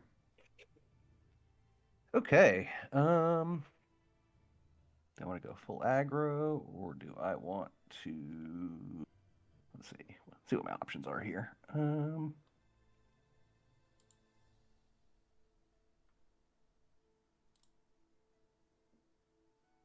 See, that's down, and the fairy fire is just like a pop and it's gone. It's not like a sustained. I Right. guess that wouldn't matter. Yeah. So The ones does it not have any effect affects- on my plans. Yeah, the ones it affects will stay affected, but it doesn't react. It's not an area that I need to be considering. Yeah. Yeah. Okay. I'll just do that. Okay. So this is my move. I easily can get there within my movement. So moving to here. Here, yeah. So do bonus action first. Okay. Oh wait, no, I need to be adjacent to him. Hang on, I consider my movement. Yeah, so to this square then instead. So first with bonus action, we're going to be doing a okay. I have a bunch of writers here that I'm trying to keep track of. So first offhand first, Okay. which is I do have advantage because of fairy fire. Mm-hmm. This box keeps checking itself. It shouldn't be checking itself. Grr. Okay.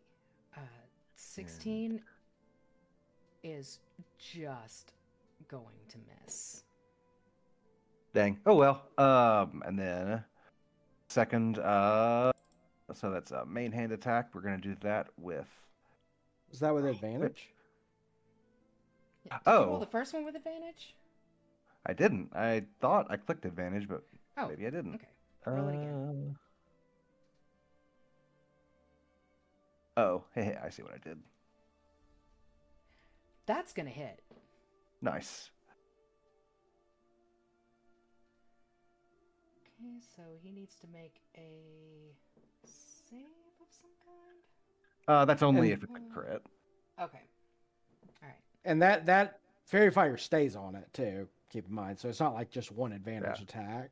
Right. Okay, and then Severely underrated spell, I feel. I agree. oh yeah, That and and then Grease. so this is Yeah, Grace, big time. main hand attack on my bonus action with the.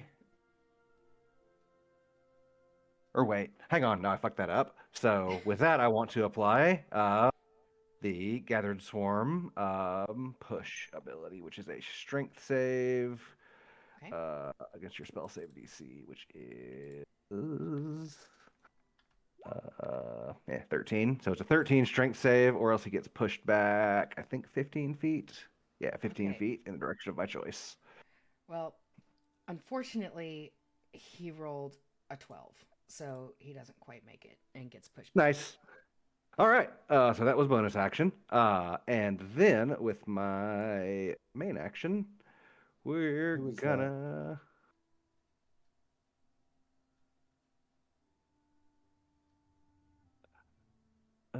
Yeah. We're gonna use. Is this concentration? Yes, it is. Deciding between two spells. You know what? We'll just keep spike growth. I was thinking about web, but I think spike growth is probably still gonna do more for us. So we'll do another spike growth.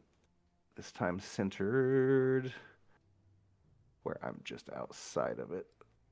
So 1 square up from there. Can I get all of them in it? Nice. So yeah, if I center it just above the square, just above Luke the Duke. Okay. Yeah.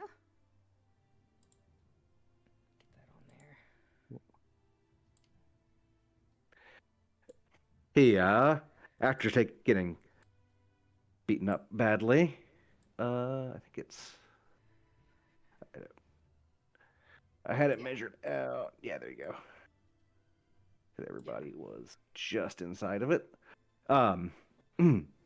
He curses and surges forward with his cavalry saber coming out in his offhand, in his left hand.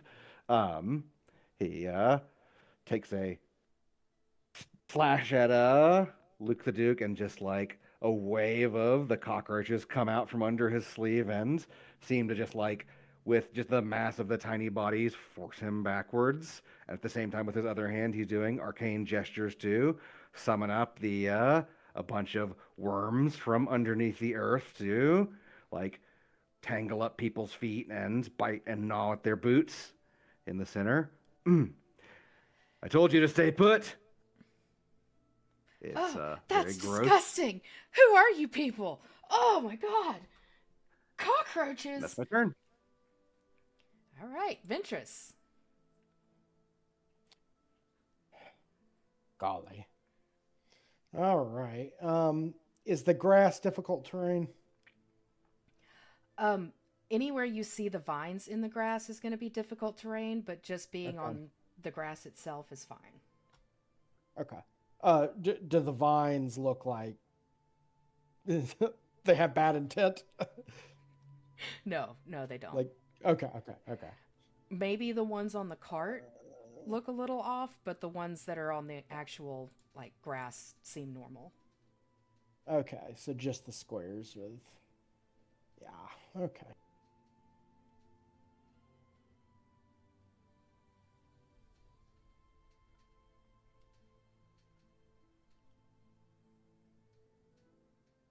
All right, I'm moving 30 feet.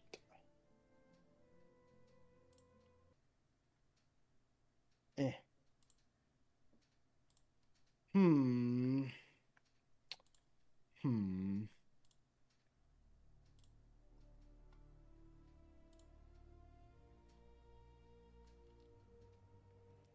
Sorry, I keep clicking the wrong window. All right, well, maybe I should have given you a heal. Oh well.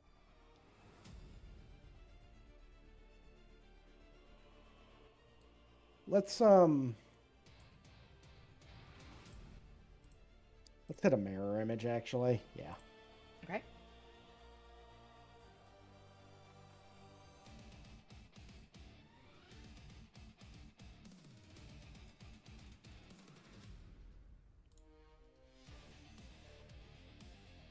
is it 2 or 3? It's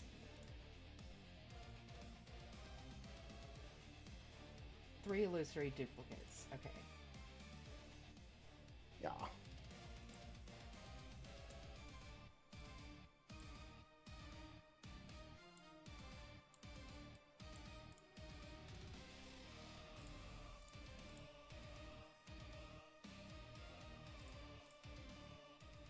Yay. That's fun.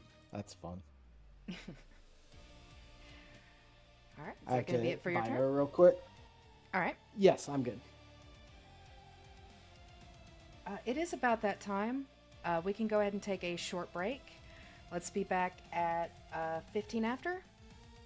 Night. Sounds good. Sounds good.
All good.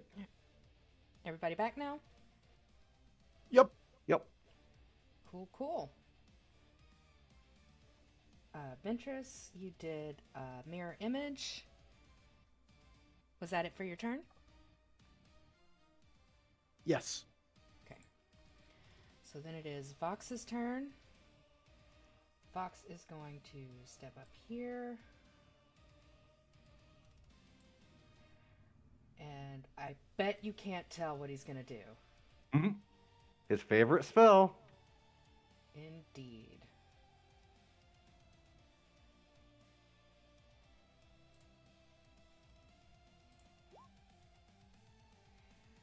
And then everybody in front of him. It should be a cone. So it'll get these three over here. And they will all make a con save.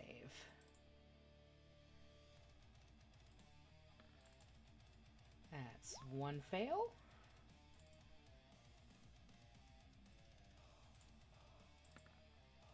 That's another fail.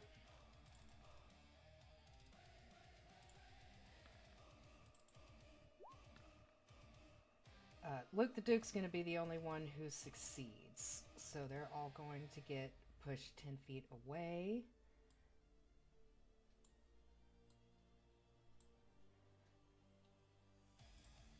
And they will all take the 2d8. Let's roll that. Okay, so the two that failed are going to take 15 damage. They are both dead.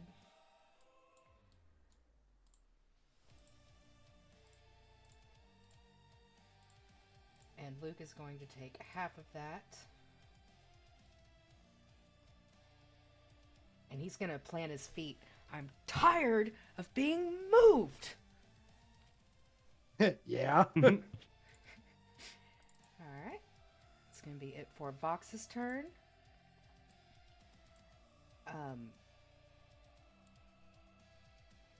The assassin is going to move up to Gaspar. Marrow, you can shout a warning since you're the only one that can see her.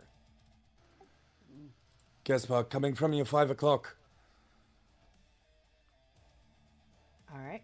Gaspar, make a dex save with advantage. Advantage. Thank you, advantage. Yeah, that's going to do it. As Marrow shouts, you turn around and see a knife come at you, and you just duck right below it before it can slice your throat. Not very sporting.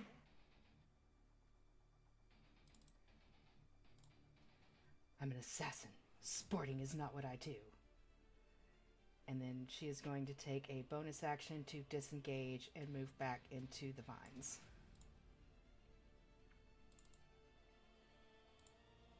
And then Luke the Duke. He is going to look around and he is going to pull out a pistol and aim at Vox. Because Vox just killed 2 of his guys.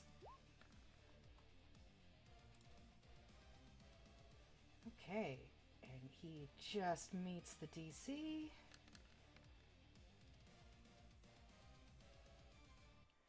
So Vox is going to take 9 piercing damage and 2 poison damage. And make a con save.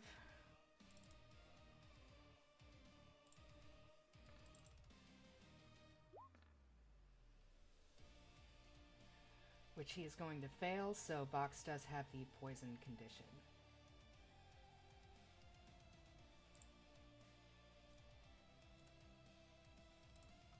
Note on here.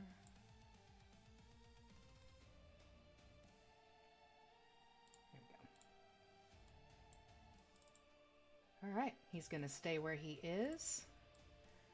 This one back here is going to take a step back. They will go ahead and take that 2d4 for the spike growth. For 4 damage.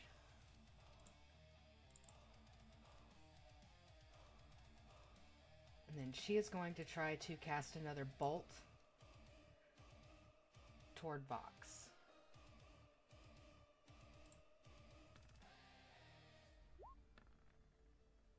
But again, gonna miss. It goes wide. Apparently she hasn't been, shooting bolts regularly. Not enough practice. Alright. Marrow. I still have that free advantage from the silvery barbs, yes? Definitely. Awesome. We're going to go after the caster that keeps trying to hurt our friend. Alright. So this guy up here? Yeah. Okay.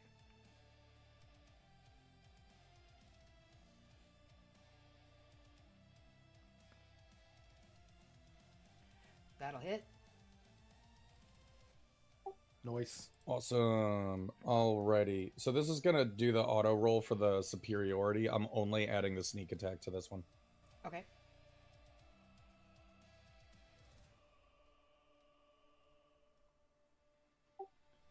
So I think the Superiority superiority die die is was 8. So subtract 8 from that Yeah. for 18, 16. if I'm doing numbers right.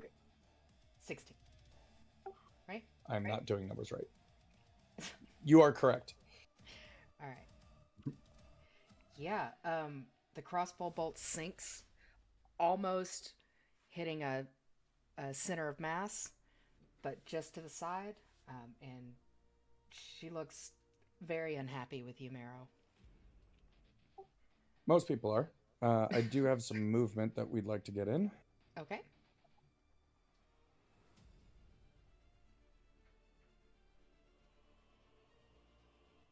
And I believe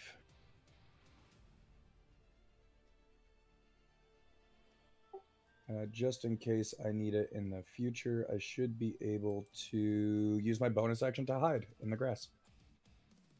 Absolutely. Go ahead and roll a stealth. Advantage for hiding around 4 Ventresses. Also advantage because of my gear. Yeah. Yeah. You vanish. Nobody sees you. Even Ventress standing right there just sees you poof vanish. All right. Oh!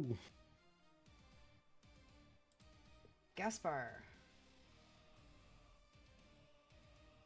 All right. We cleaned this battlefield up a lot. Let me double check the range on this. I think I know what my best move is. Yeah. I'm going to move up to... Let me find it again. This should be within my movement range, but just to be sure. Oh, yeah.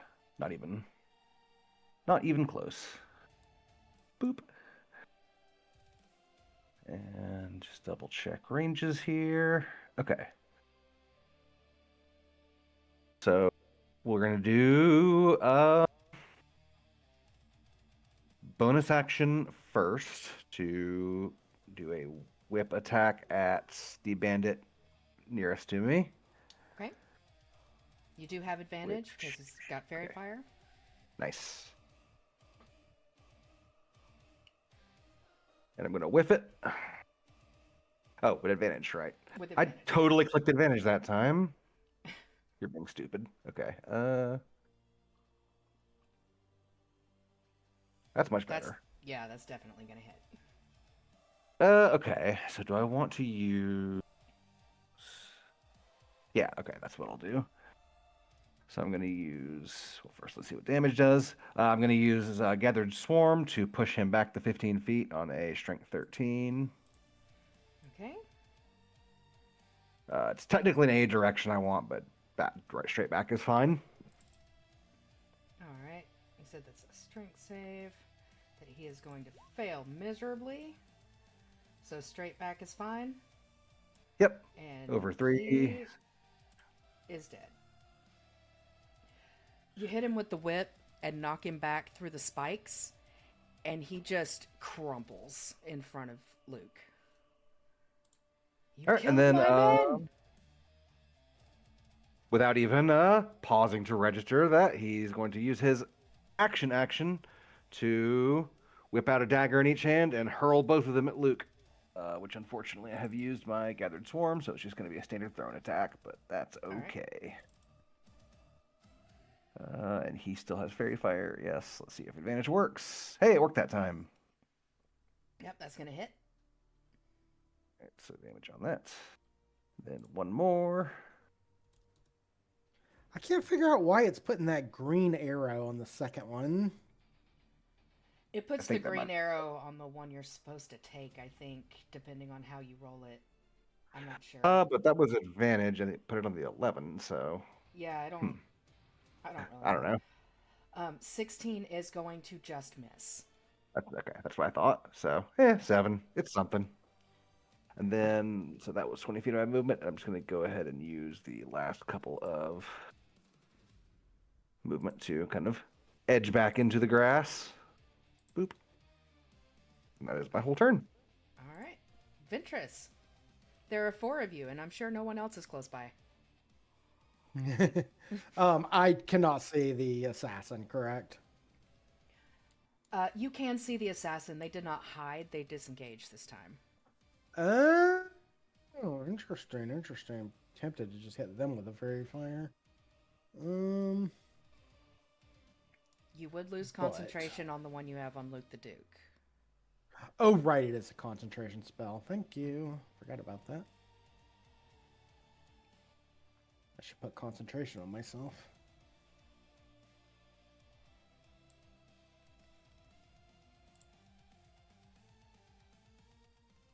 That's not there. Okay, anyway.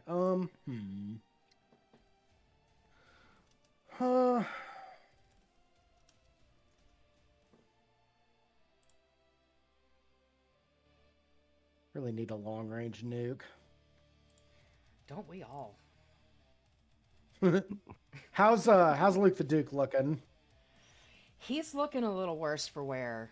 A lot of his like necklaces have been cut and like fallen off. And he looks pissed. Like this is not going how he expected. All right. I bet it's not.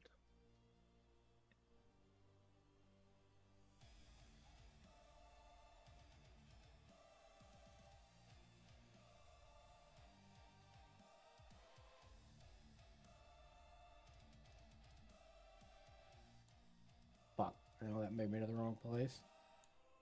Okay. Oh, good. I can control each one. Yeah. That's why I did it that way. I'm going to hit Luke the Duke with some vicious mockery, just like, now would be the time to hand over the music box. All right, roll it. Wisdom save. He's great at these. How about a 2? How's that do? That's not going to do it. That's unfortunate. He starts crying again. Why are you all so mean? And he has disadvantage on his next attack. Gotcha. Is that it for your turn? Yes. All right, Vox is going to... What is Vox going to do?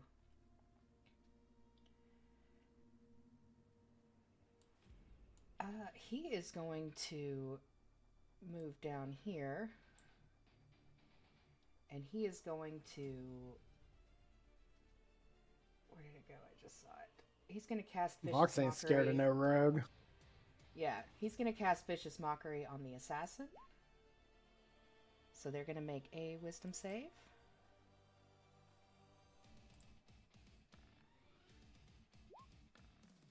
Oh, hey. She rolled a 2 as well.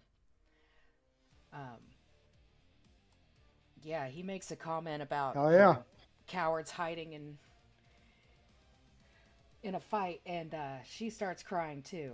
I don't like these guys. They're so mean. Well, then get the fuck out! The assassin is going to start moving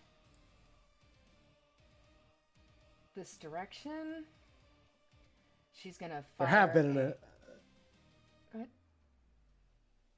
I was just saying, there have been an unusual amount of vicious mockeries. Yeah. Right.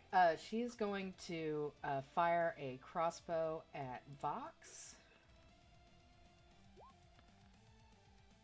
Oh, she's going to miss badly. It goes wide.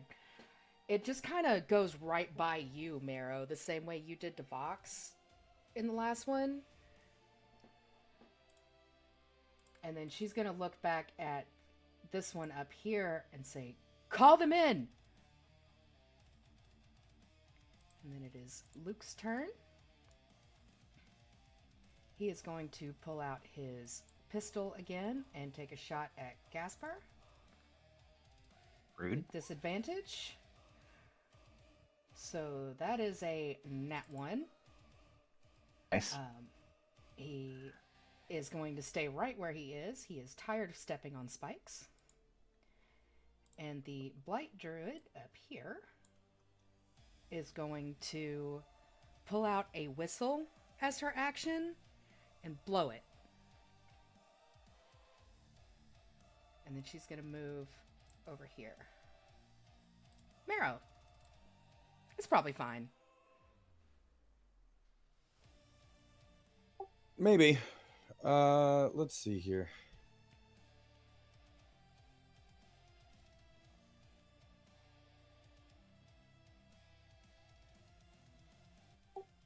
We are going to get up there because hidden, I believe, well, hidden and fairy fire, we have fucking crazy advantage on Luke the Duke. Mm-hmm.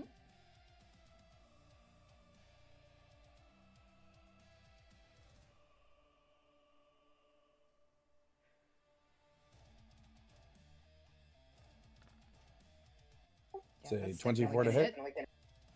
Yep. Awesome. We really like this guy. He's getting the full shebang. I'm shocked. Shocked, I tell you. So that is 19 damage. However, no, we're definitely pushing him. All right. So that was a strength save? Yes, I believe it's a DC 16. Yeah, Yes. he's done great on these. And the trend continues. That's a 3. So he'll go 10, 15. We'll say he gets there. And that'll be 66 for spike growth. Oh, Luke's got some HP. You gotta give him that. Oh, it was D4, wasn't it? It was D4. Yeah, it was It's D4. spike D4. growth. Okay, so he'll take another 16 on top of the 19. So 35 damage total. He's looking rough. And then that's another 24 as my bonus action hide. Yeah, Ventress, you look up. Oh, hey, where'd he go? He just keeps appearing and disappearing. Yeah. All right, Gaspar. I'm very concerned about this caster up here, but there's a lot Yeah. to do about it from here. Unless you drop that spell, maybe. I mean, you could. Nobody's in it right now, but that's up to you. It doesn't necessarily mean I don't want to use it, but let's see what options I have. Oh yeah, keep forgetting I have that. Until next year.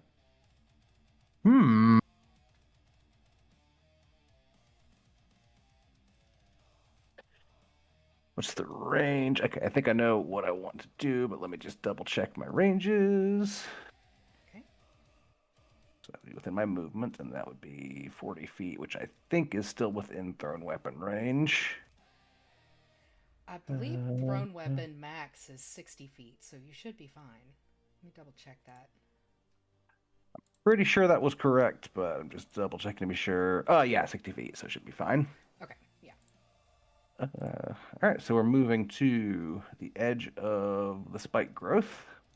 Okay. And I'm using both actions. Okay. Actually, see how many more daggers I have to throw before I check that. Yeah, okay. So I've still got 4 more. Yeah. And I'm going to throw all of them. Thank Do you, it. Nick Property. Just a hail of daggers going at the druids. There we go, combat. First one, I don't have advantage or anything. Negative. Nope. Not on this one. Alright, that is going to hit. And I'll go ahead and make you do the strength save Okay. for forced movement.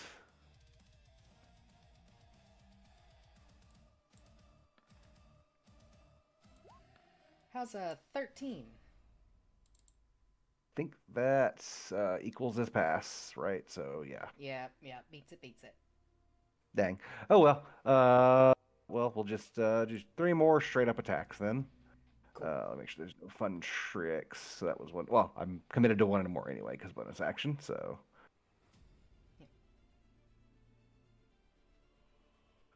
Yep. More. Right. She takes it. Let me make sure. I'm thinking about a spell, but let me double check how it works. I should save that actually. Okay, but I'll keep in mind that I have that. Okay, so yeah, then action to chuck 2 more. Haha. Okay. Let me see here. Which, let me just look real quick.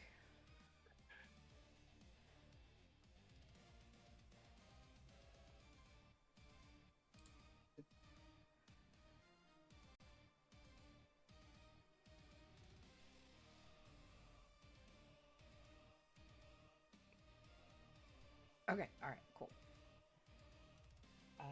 Yeah, 15 is just gonna hit. Alright, then 1 last shot. Building 4, and that's probably a miss. That is a miss. Yeah, building 4, number of attacks is pretty crazy. Mm-hmm.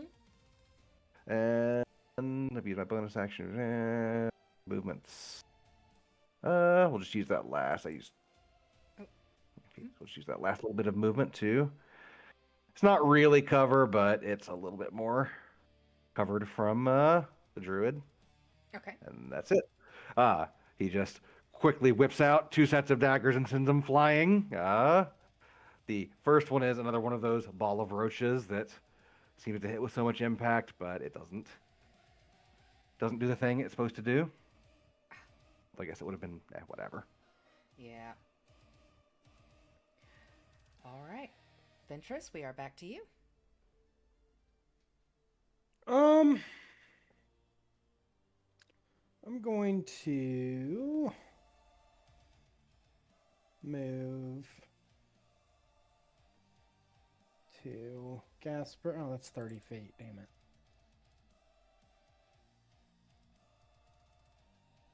Yeah, I'm going to move to Gaspar.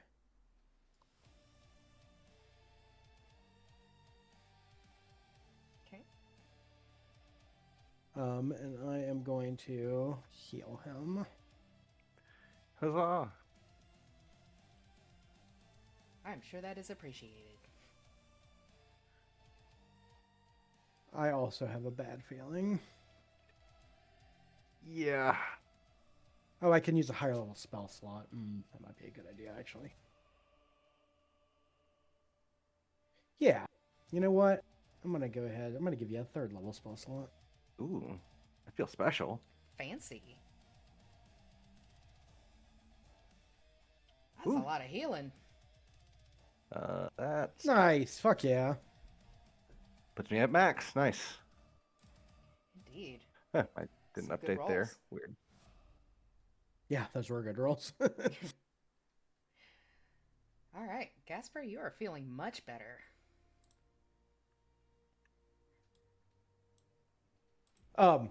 She just kind of, all 4 of them just kind of slide up behind Gaspar and like give him like an encouraging shoulder rub.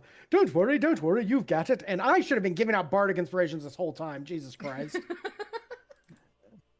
That's a free action. Let's go ahead and give Vox. Well, actually, am I close enough to have Vox on? I think it's within, Bardic. 60 feet. Yeah, you're fine. Yeah, I can definitely get Vox. Easy. So I'm gonna give Vox a inspire bardic. Gotcha. Let's see if I've got a good thing here. We'll do that. Bardic inspiration. Cool. All right. Is that it for your turn, Ventress? Yeah. Fox is up next. He is going to step here and cast. I do know this spell as well as I think.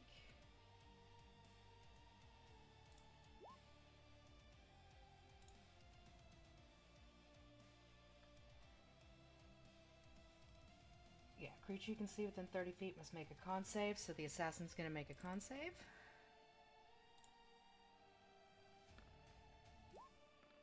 Oh, well, not quite. Not going to make it. Let's see, on a failed save, they take thunder damage and disadvantage on stealth checks from their blood vibrating loudly. Well, that sounds like the right spell. Yeah. Where is the damage on this?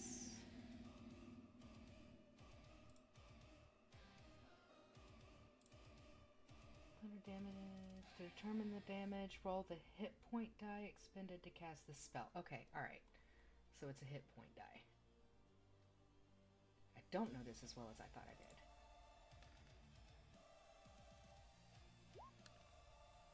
Yeah, so that'll be 6 damage, but she now has disadvantage on stealth. That's good. Yeah. And that will be the end of his turn. The assassin is going to try and move.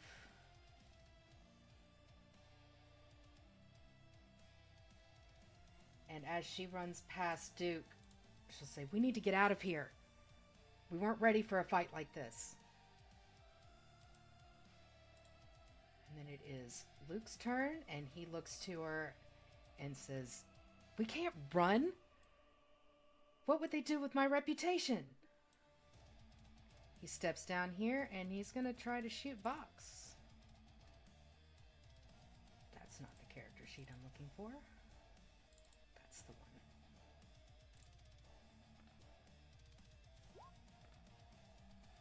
And the shot goes wide. I imagine Vox just looks at him. "How do you miss me when I'm this close?" The Blight Druid. Go ahead. Okay. The Blight Druid is going to take a couple steps back and look up at the sky and blow her whistle again. Marrow.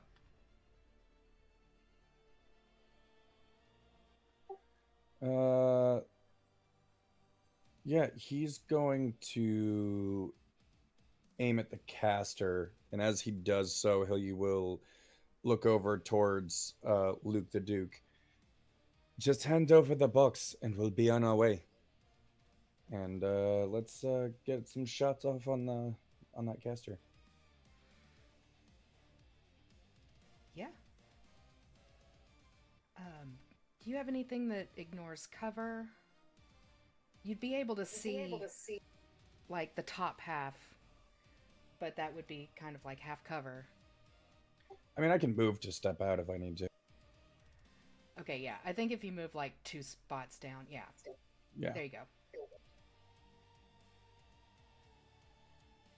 Yeah.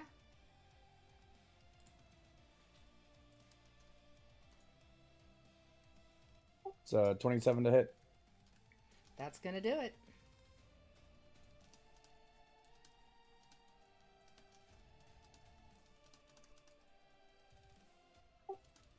For a total of 16. Or no, I didn't have advantage, so it's just the 12 piercing. You did. Fairy fire. Not on the druid. My mistake. Yeah, so it's just the 12 piercing damage, and I'm not adding anything else to it. All right. Yeah, she takes it. And we will go. That was 10.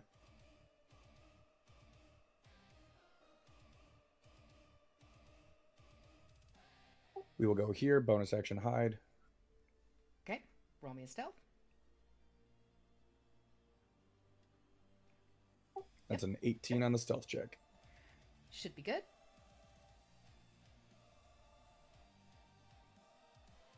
Only one of them has like a decent passive perception. It's not that high. All right. Gaspar. Right. Make sure that's where I can move without getting in my own spell. The 30. And that would be within range. Okay. I say I was tracking daggers like I wasn't. Dang it. Sheet crashed. It Pull does up that. again. There we go.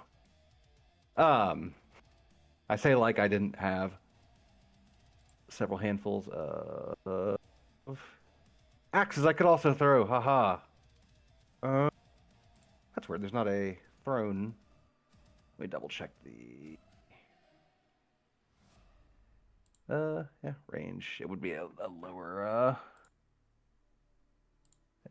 benefit, but that's okay. These do not have light or so I can just do my regular 2 attacks with them. That's all I can really get in range for. Actually, hang on. I think I just thought of something else I could do. Let me read the spell. It increases by 30 feet.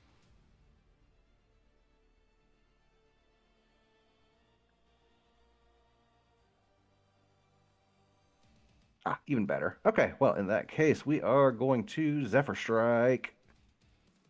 Boom. All right. So that's link it.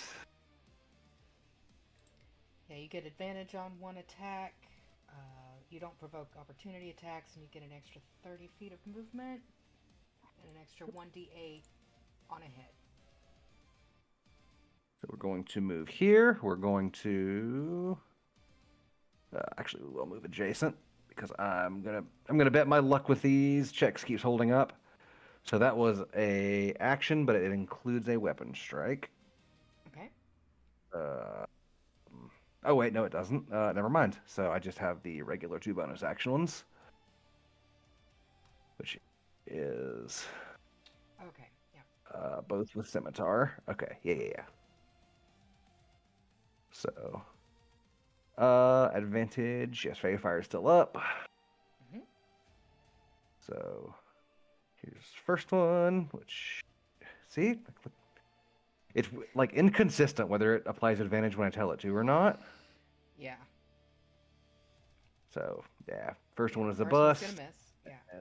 And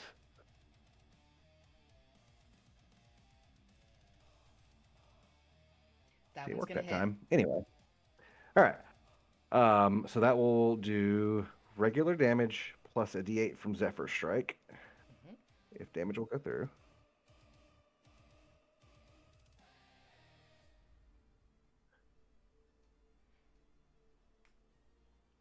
So 7 plus.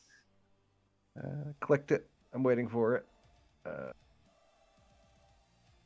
5 damage rolls are about to come through. We'll just take the first one that pops up.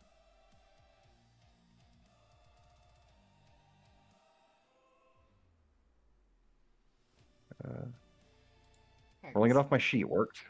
So 6. So that'd be 13 damage.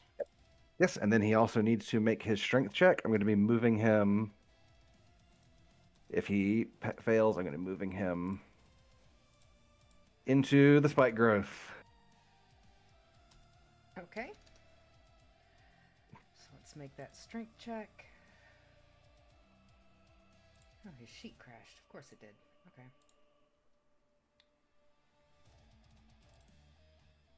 Right about 4 o'clock. Roll20 gets tired. Yeah, it does. Alright, he rolled a 6 for that save. Just like me, Nice. for real. So he takes a few feints with the saber and then sends one just to where it scratches his cheek, and a roach crawls all the way down the blade, and with his just gut reaction to go and back off from it, the little worms start dragging him into the spike growth. So that's 10 feet he moves? 15 or 15? feet. 15. Okay. Yep. So he'd go this way, so that'll be 4d4 for the spike growth. So for another 8 damage. He is looking rough.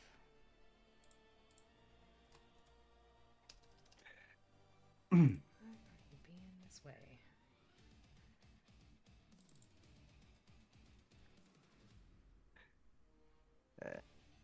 That's my whole turn. Yes. Okay.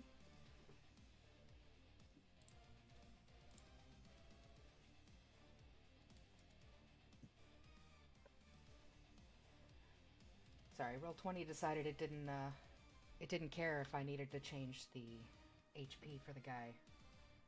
It's gonna keep it the same, so I gotta make a note.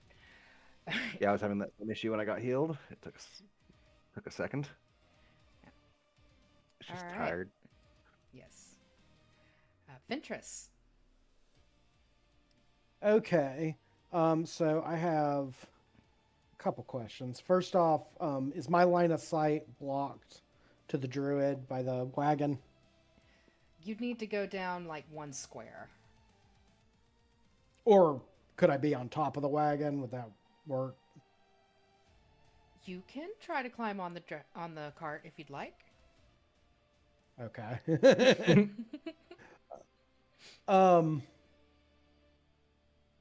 So there's not really rules for this.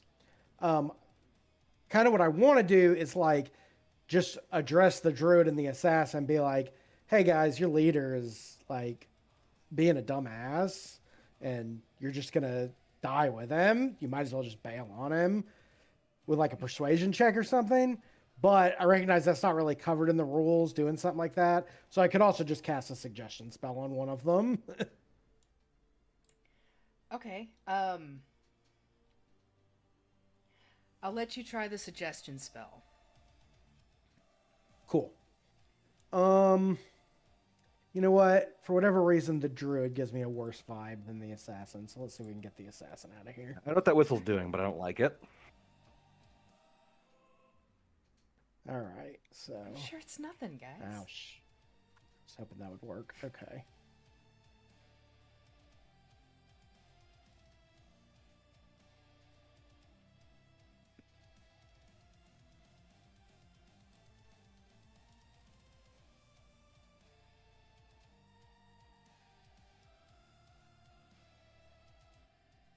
Damn it. I think I did that right. I'm gonna reload Yes, my I did. Roll20 Okay. real quick. Give me just 2 seconds. Yeah.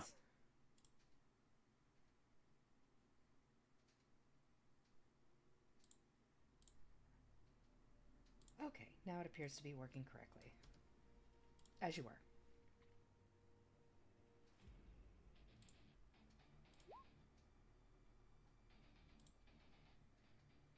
Okay. Suggestion. My suggestion, of course, is pretty much the same.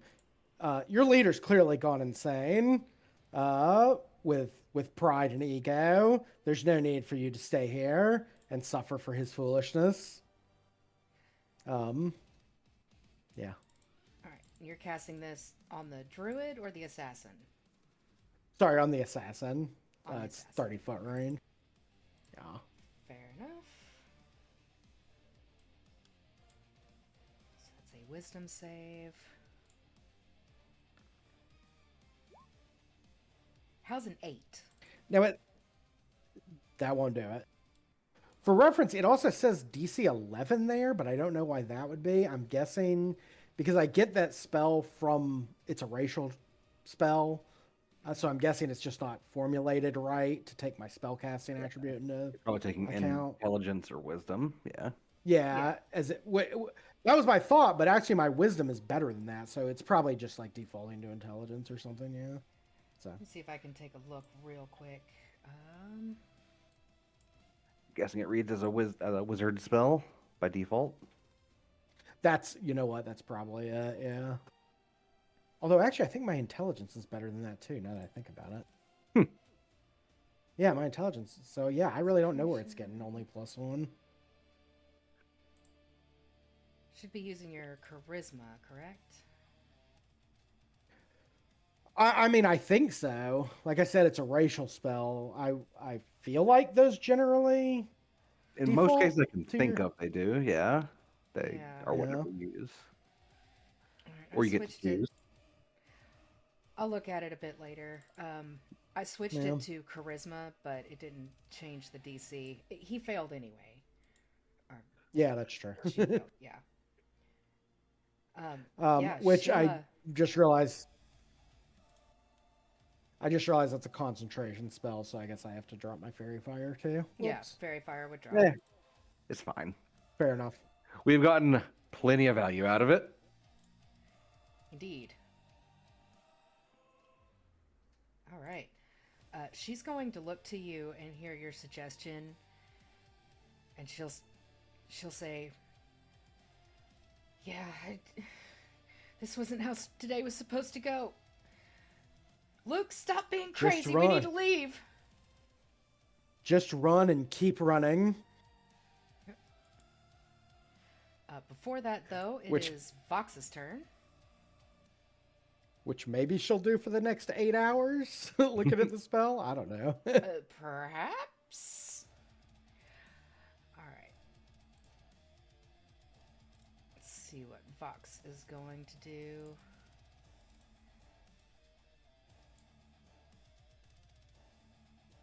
If I can get his character sheet to load, my goodness. Roll 20. Get your shit together. God. Get it together, roll 20.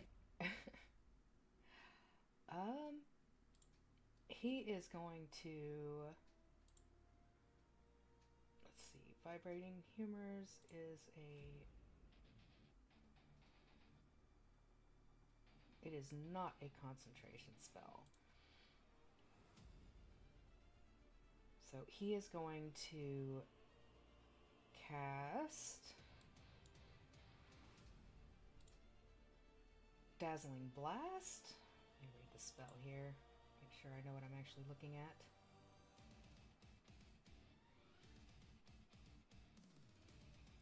Okay. Range of 60 feet. Yeah. He will cast that. And that will be a con save for Luke the Duke. He's not trying to get in your way of dealing with the assassin. Nice. Alright. So he is going to make his con save. Let's see here.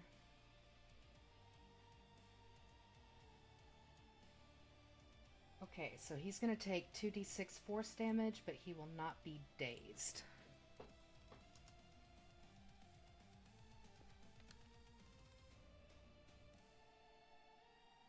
Oof. Oof, that was rough. So he's going to take 3 damage. He still looks like he's feeling every hit at this point.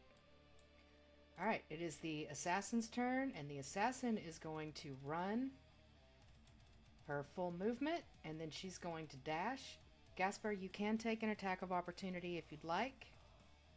Is she clearly like running away? Yes. You also probably heard me do it. Yeah. Talking so? to her. If she doesn't seem like a threat, nah. He briefly considers it. Yeah, she's gonna run and turn the corner and just yell to the druid, "Just leave him! He's an idiot! We need to get out of here!" Luke's gonna watch her run past and just say, "I'm not an idiot, I'm the boss!" And he's gonna pull out his pistol and try to shoot Gaspar. All right. You were gonna let him You surrender. can't fault him for determination. He's just proving he's definitely not an idiot. That's gonna be a 28 to hit you, Gaspar. Ouch. I'm gonna tell you my AC is not that high. I'm gonna silvery barbs him. Alright, I will roll it again then. Oh shit, my shit's not working. I gotta How relog. How about a 23? Well, Yeah, no. I tried. I'm not too worried about it. And I'll give Marrow advantage once again. Cool. Alright, you are going to take 17 piercing damage and 2 Ouch. poison, and I need you to make a con save, please. Hang on, and 2 poisons. So 2. Oops. Damage and con save. What is your AC? Yeah, it's already rolled. Never mind. My AC sucks. But at Alright, least I'm you not aren't- poisoned. Yeah, you're not poisoned. You kind of feel a little bit of a burning sensation as the bullet hits you, and then you shrug it off. I guess technically I could have given you the barbs buff that I used for you to do that save. I never thought about that. That's cool. I mean, that's one of the reasons Silvery Barbs is considered an OP spell. Yeah. And I also have no idea how to visualize it. Like, I don't know what that's supposed to be. Yeah. I mean, the name is so clear. All right. I wish they would just tell us like where they got it, like what's inspiring it. The Blight Make Druid sure is going to look to the assassin and shake her head and say, "They're almost here. We'll be fine. Stop! Where are you going? Stop!" Right, and she That would be is the perfect going. time for like a marrow arrow. Yeah, she is going to try Oh. and fire a blight bolt at Ventress. Oh no! But she rolls a nat 1. So she doesn't even hit Oh one boy! of your images. Alright, Marrow. You got one on the run, one waiting for something, and one that has decided he's in this fight for the long haul. I'd rather not kill any more than I have to today. This is your last chance. Offer us the music box. Get away with your life. Or we will put you down here and now.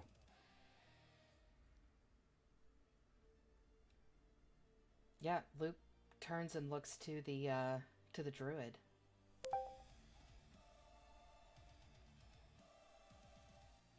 Your people are abandoning you. And he will begin to draw his bow and point it towards him. Okay. Do you want to hold an action? Yeah, you know what? We're gonna hold an attack action. We'll give him an opportunity to come to his senses. But if he takes any more hostile like maneuvers towards us, we'll lose the arrow. Okay. Keep in Sounds mind, good. I haven't missed all day. I haven't seen you miss it yet. He kind of seems to his face kind of seems to falter a little at that. Gaspar. Gaspar is showing. The bounty did say dead or alive, right? I do believe that is the case. Let me Yeah. check here. Gaspar is going to show no such restraint then.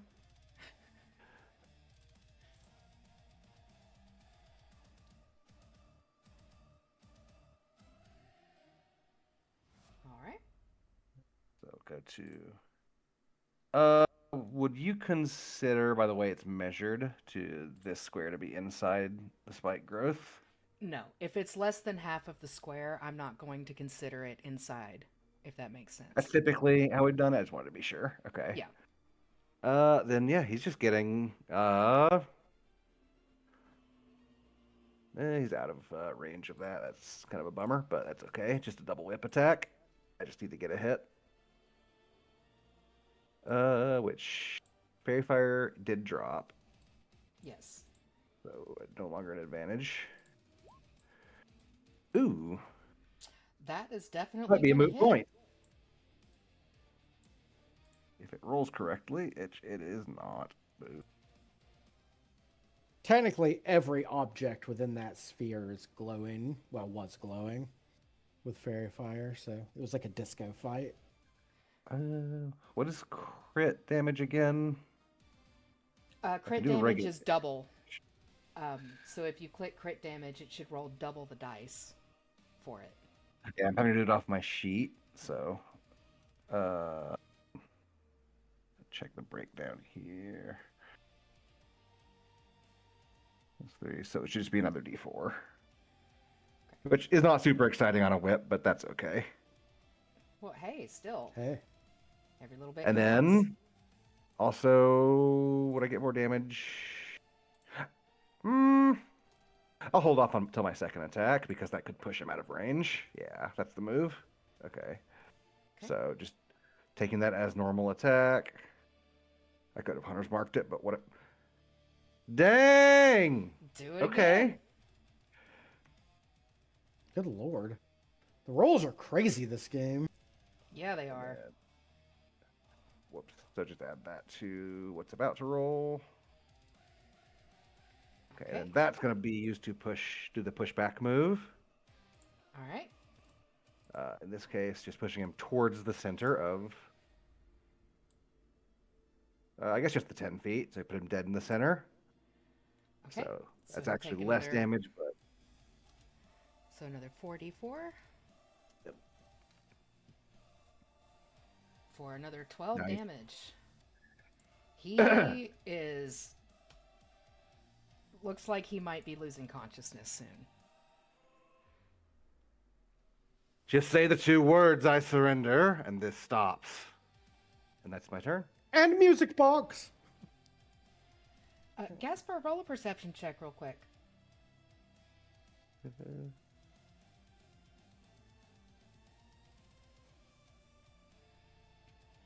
Yeah, Marrow noticed this earlier, and you notice it now too.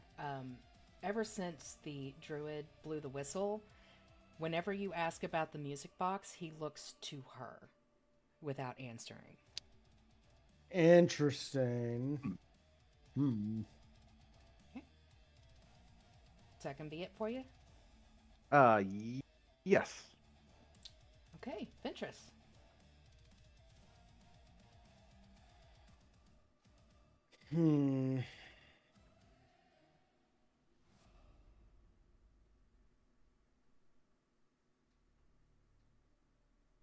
I should have planned what I was gonna do. Sorry.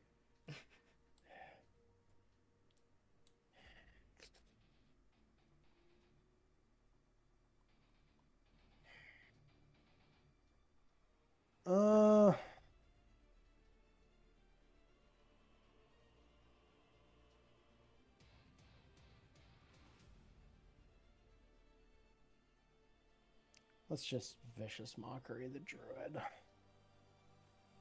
right. So wisdom save. Sorry, just a second. I'm trying to make sure I can get within range. Okay, yeah, I'm within range. Here it come.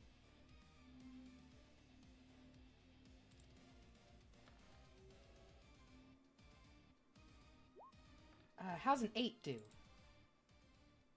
Nice, man. These spells are hitting hard. Yeah. All right. Go ahead and roll Just the give up the damage. box and go.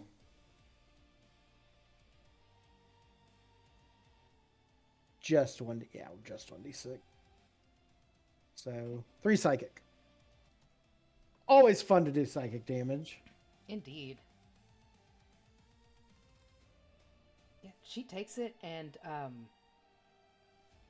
as she's taking this psychic damage, almost like an involuntary action, she reaches down to a pouch on her side and then pulls her hand back up immediately. Got it. All right.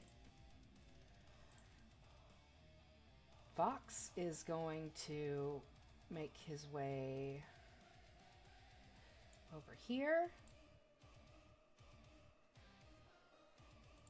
And he is going to say to the druid, just give us what we're asking for. You don't have to die here.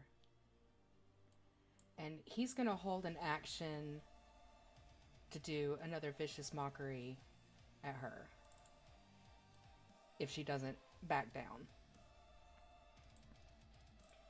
So the assassin is going to fuck off out of here. She's done. She's gone. She doesn't want any more to do with this. Luke is looking rough, and he looks around at the ground and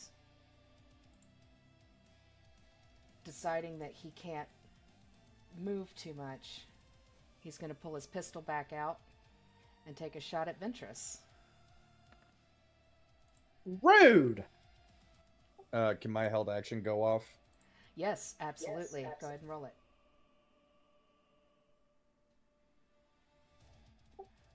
I'd like to try and ruin some of your plans if this hits. Okay.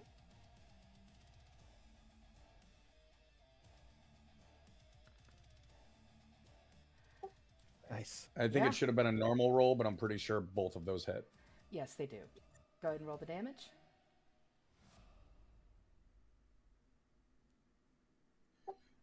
So for this one, -6, keep the 1 because I don't have sneak attack, but I am using a superiority die. Okay. So, Ventress, what you see is Luke turn to you and raise his pistol, and right before he pulls the trigger, you see an arrow fly into his arm and knock it out of the way. He misses you completely, and that arrow hit an artery, and he is dead on the ground. Golly. I was hoping to only disarm him. Shame. He had 7 HP left. You could have hit his finger and it would have killed him. And let us go. We'll get some movement in.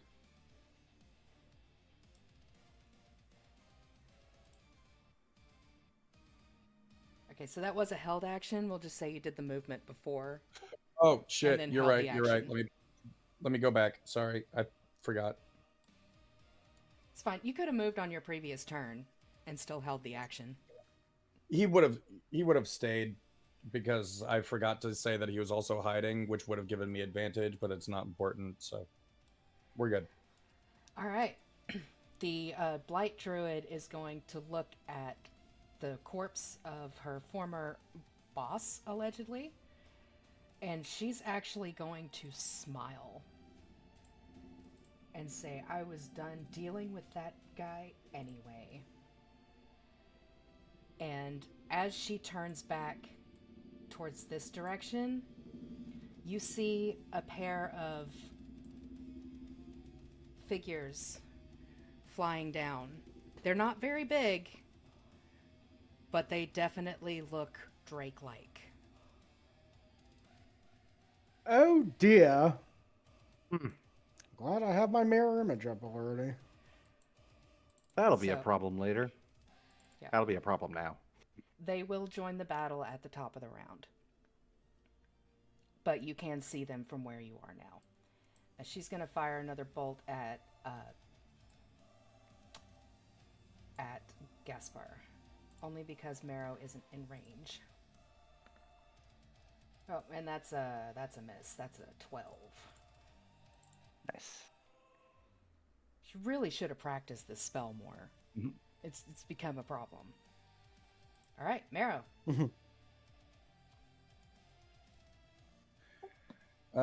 Yeah, we are going to get some movement in.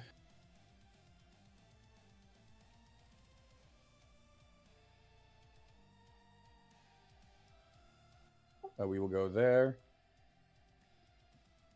And she still looks like she's got some fight in her, right? Yeah. She's a little haggard, but she is still here. Not looking like she's gonna run.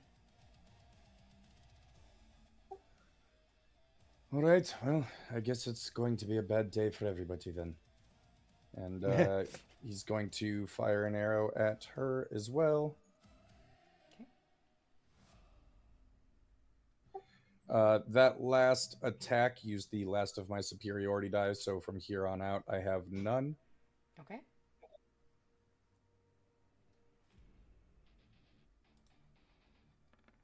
Hey. Damn. Okay.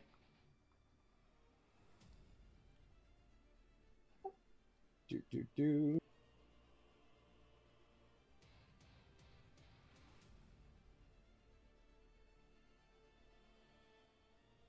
All right. Lots of nat 20s coming out this combat. Oof. Yeah. So -8, I believe. Or no, that only did the 1d8, so I think I need to roll an extra. Yeah, just rolled the one superiority die.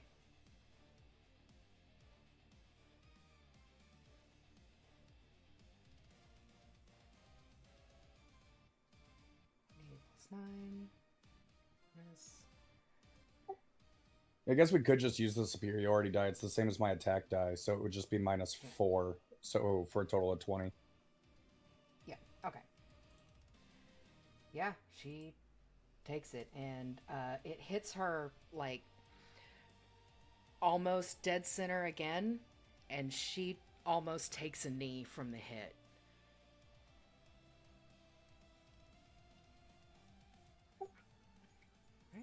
Yeah, he kind of seems like he hasn't taken a hit. He's managed to sink all of his shots.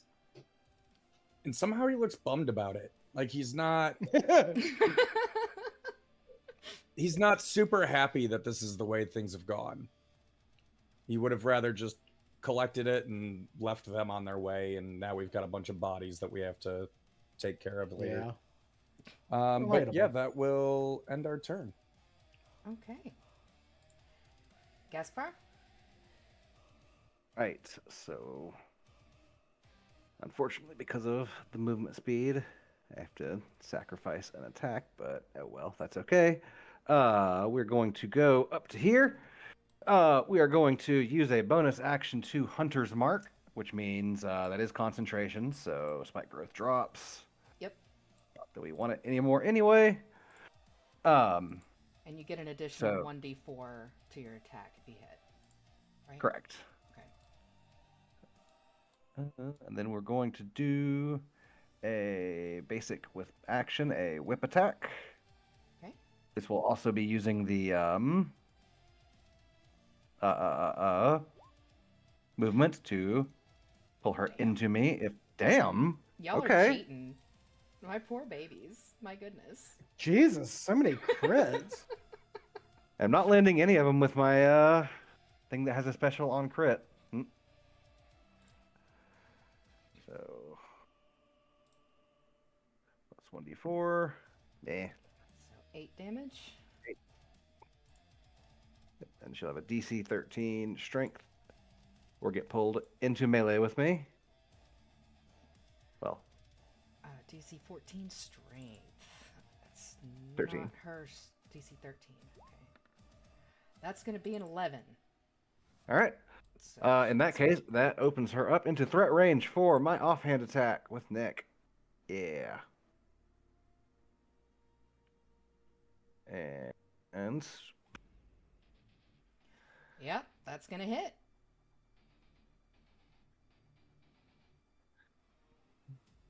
that also. Oh, those both should have had an extra 1d4 for Hunter's Mark on them that I forgot. Right.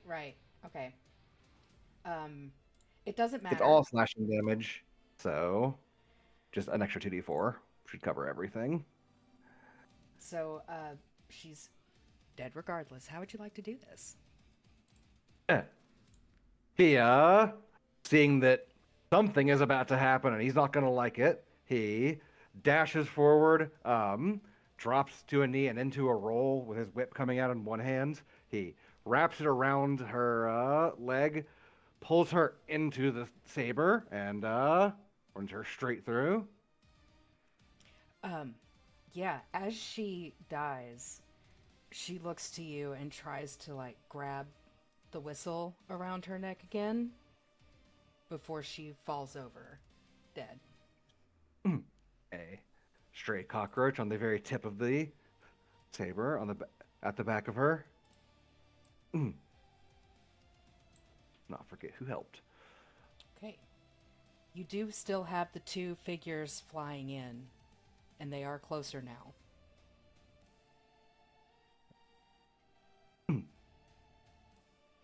I will let you roll a nature check with advantage.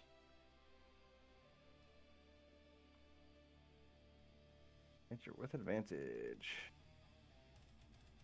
Not much of anything useful. Okay. Shit, I Well, might these have are- nature just a second. I doubt. Never mind. Sorry. These are fairly commonplace creatures. They are drakes. There are 2 of them, and because of your particular expertise, you would guess the whistle either calls them, marks you as friendly to them, or is used in some kind of training implement to some extent. Kind of confirms what he was planning to do anyway. As he's pulling the sword out, he reaches for the whistle and gives it a nice loud blow. You see the 2 figures turn and look at you and start heading, like, directly for where you are, as though they were called. Hope that I works. am backing away, and letting Mero and Gaspar handle this.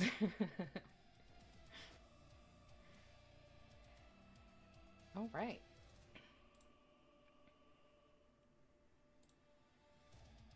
Fox will stand ready.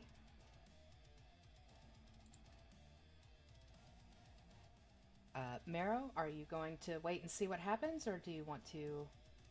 You could probably, with your longbow, just hit the one in front. Yeah, let's give it a shot. Okay.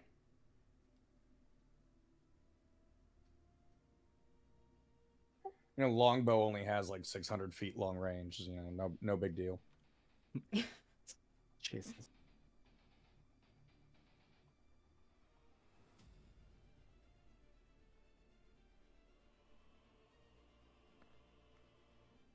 How's 19 do me? 19. Yeah, the arrow sinks into the front Drake's leg, and it lets out a screech as the 2 of them land right in front of Gaspar. So that's 19 piercing damage. Okay. Yeah. Gaspar, they both land in front of you. This one here is limping on one leg. But they both look at the whistle in your hand, and they do not attack you. They?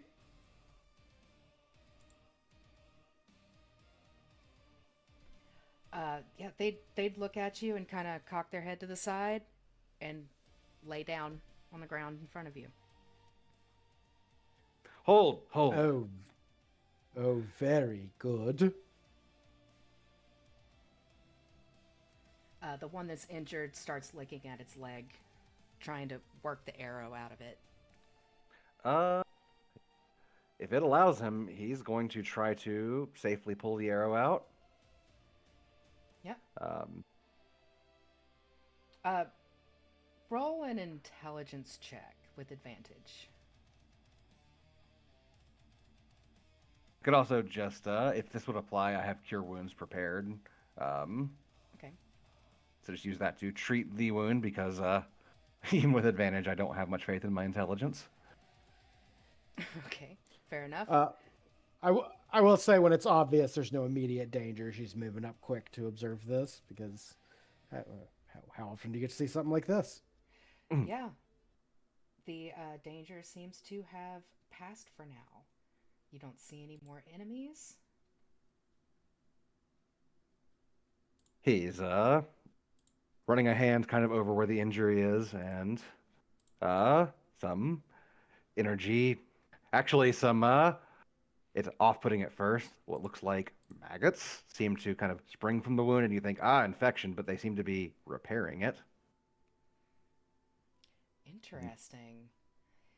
Yeah, the drake looks at you and kind of starts to pull its leg back until it realizes it's being healed, and then it kind of lays its head down on its uninjured leg and just kind of starts cooing at you, almost bird-like. No need to be frightened, friend.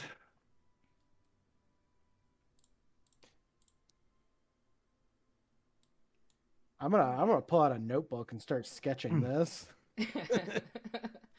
Okay. The Just another Baron poor- with the two drakes.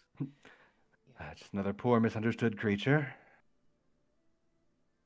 Just above table. If you had not killed that druid when you did, this would be a very different situation. Yeah. Yup. All right. Yeah, they don't seem to be aggressive toward you. They do kind of keep their eyes locked on the whistle. So you could relatively guess that as long as they see or hear that whistle, they know who is in charge. If that makes sense. I'm gonna go get that music box from the druid while Gaspar's doing this. All right, go ahead and Presuming that I'm presuming she has it. you can check her pockets and pouches. Let's see. Roll an investigation with advantage. Not my favorite thing to do, but Okay, yeah. sometimes necessary. Yeah, you go through the pockets and you find some coins. I'll get you a count later for the group loot. Couple of gems, and then in the pouch that she reached for before, you open it up and it is kind of an extra dimensional space rather than just a pouch. So do you want to reach into it?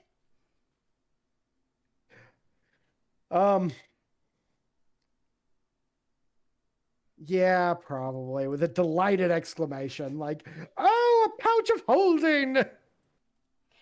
Okay. And, You reach into yeah. it and kind of feel around, and you feel something kind of metallic and square in there. And as you grab it and pull it back, I'd like you to make me a dex save.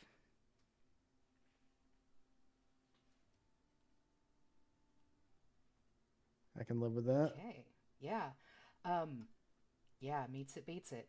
So you feel something brush against your hand, and then you pull out a box that looks like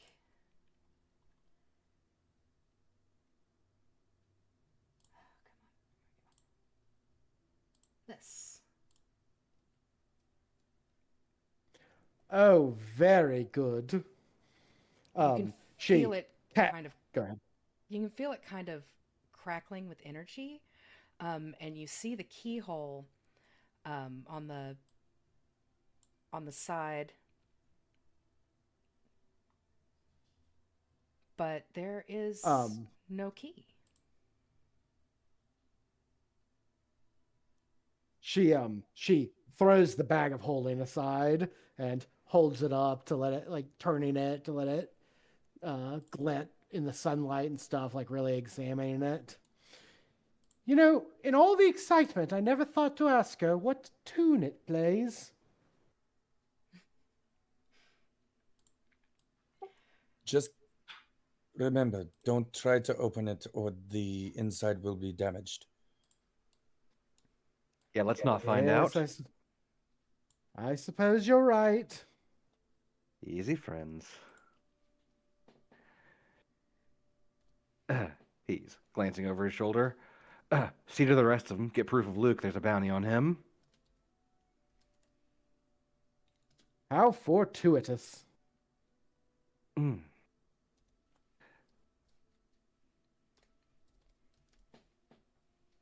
I'll keep these two busy until we're ready to depart. Let me,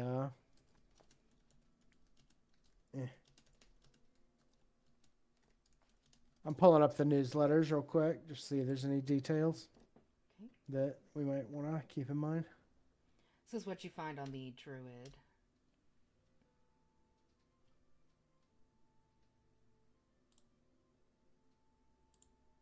Outside of the music box. Ooh, not bad. Money. Perhaps I'm a bit sentimental, but before we leave, would anybody mind giving me a hand clearing the road of the bodies? They were assholes, sure, but they still deserve to be laid to rest. Yeah, Vox moves to help immediately. Just be quick. What a kind and generous thought. Your spirit is so open. Yeah, I'd say it doesn't take you long to move the bodies off the road. Bunch them up over here.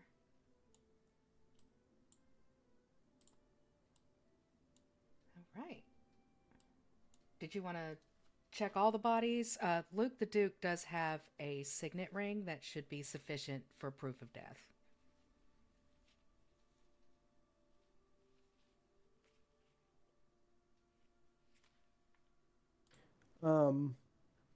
Yeah. I mean, I'm only looting the druid. Okay. Yeah, but I guess money should go into group fund All and right. rubies. I'm kind of occupied at the moment, so I don't have any input. All right. Okay, so you move the bodies out of the way. You'll get the signet ring from Luke the Duke. You can take his head if you want to. Depends on how you want to do things. I don't think we're head takers.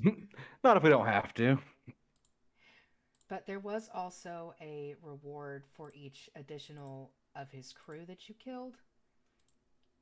So you would want some proof of that as well. That can be in the form of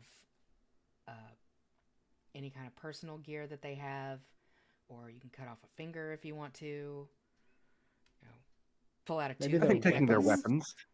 weapons would be sufficient.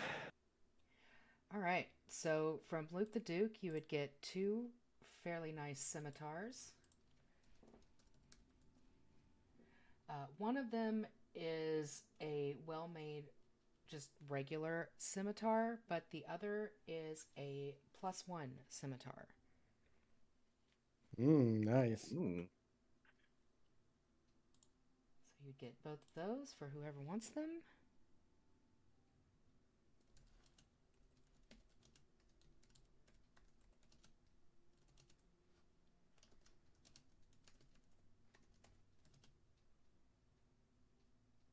You get 3 hand crossbows. from the regular bandits, and the Blight Druid would have a vine wrapped around her waist. And Ventress, you would recognize that as something magical. You're not sure exactly how, but it'd be worth taking back to town. I definitely will. It probably doesn't matter, but I'm going to go ahead and use my Pearl of Power too. All right.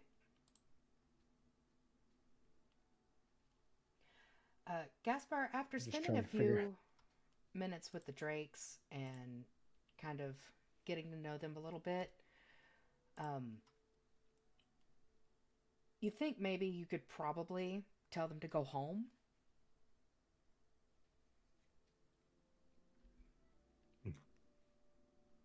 He has a plan. Or we could try to ride them.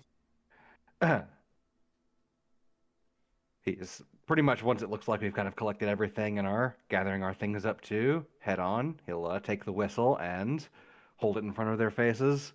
Or not like in front of their face, but where they can see it. Yeah, they watch it. Turning back one more time to just make sure we're ready to bounce. He takes it in both hands and snaps it in half. No more masters. You're free now.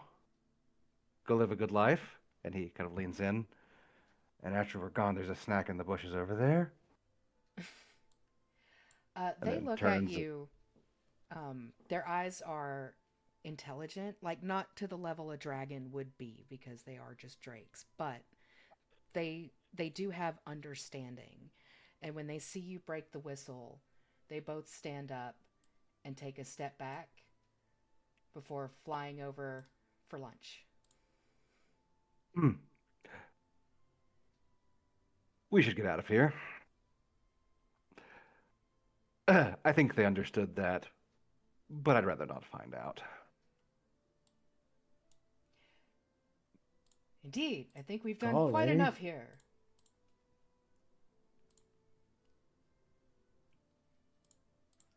All right, found the music box, obtained the music box. All that's left is returning the music box. And collecting Yes. a bonus bounty. I will note that the our employer rung a few bad bells, as it were. I don't know. Expect some subterfuge, I think. Sounds like your job. She did seem like she was hiding something back there, but I'm not fully convinced that whatever it is concerns us. At least not yet. He's clearly talking to one of the mirages.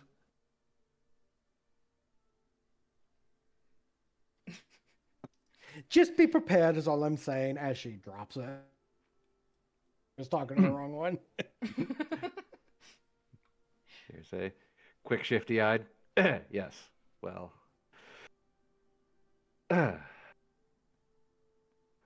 Maybe we'll find out more when we get there. No reason to hang around here. He's mounting his horse and taking off, whether they want to follow or not. All right, yeah, I imagine you left the horses back here.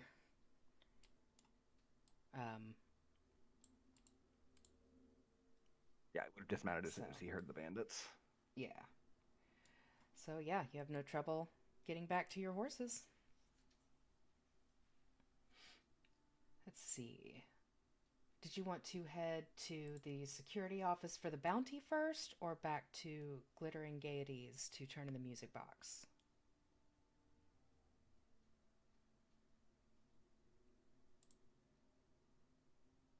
Might as well collect our quick money on the way. Okay. I do want to point out the music box was not with a key, which Julie said there would be one. So if you want to check the carts or anything like that before you go, this would be your last chance to do that. Oh, I misunderstood. I did not realize the key was meant to be with it. Yeah, Mara would definitely search for it. Yeah, that would have been while he's handling the dragon or drakes. So. Yeah. I think you were muted, He's not. Wes.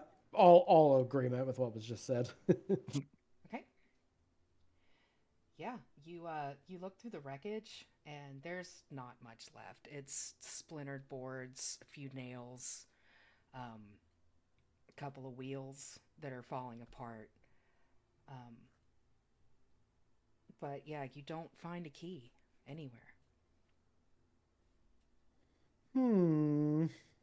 Ventress, did you take the pouch of holding? Yes, with a note that there's something untoward in that. We're gonna want to purge that, and then it'll be a very useful item. Every Fair enough. party's got to have a bag of holding. Okay. Indeed. Put that on your sheet real quick.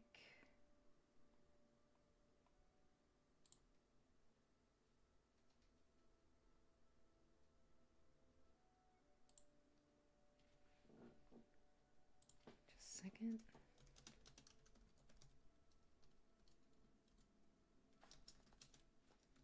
I definitely want to get that belt identified today, but bounties first. Okay. Yeah, turning quests. Then housekeeping. I think on the way back, she's probably going to really be examining that music box too. See if anything strikes her about it. Okay. You can roll an Arcana check. Yeah. And can we maybe get a short rest in on the way back? I don't know. Definitely, you could get a short rest in. Q. I don't know that actually makes a difference for me, but It does for me.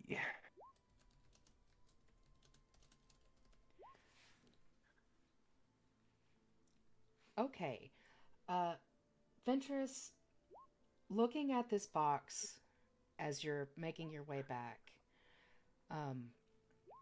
you can tell that it is trapped the way Julie said. You think if you opened it, it would incinerate the contents or disintegrate, however it works. So forcing it is not an option if you want what's inside. But you feel a different spell on it as well that you can't quite put your finger on. It's familiar, but only enough to irritate you because you can't place it. why would it be familiar? The DC was really high. She is very occupied with this. Sorry, what? The DC was really high for that, so. Oh, yeah, fair enough. She is actually quiet for quite a while as she ponders all this. Okay. Enjoy the respite. Yeah, if you're going to be kind of pondering it all the way back, I'll say once you get back to town, you can make one more Arcana check with advantage and see if you can hit it. Nice, okay. No, I can't get myself bardic.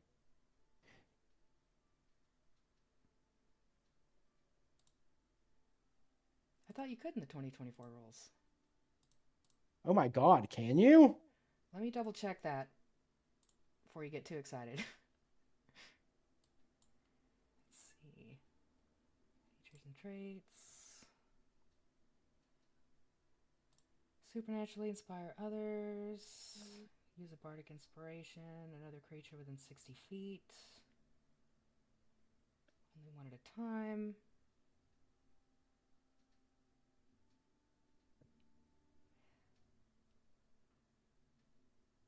Yeah, it doesn't say you can't target yourself. I think It says other creature. 14, yeah.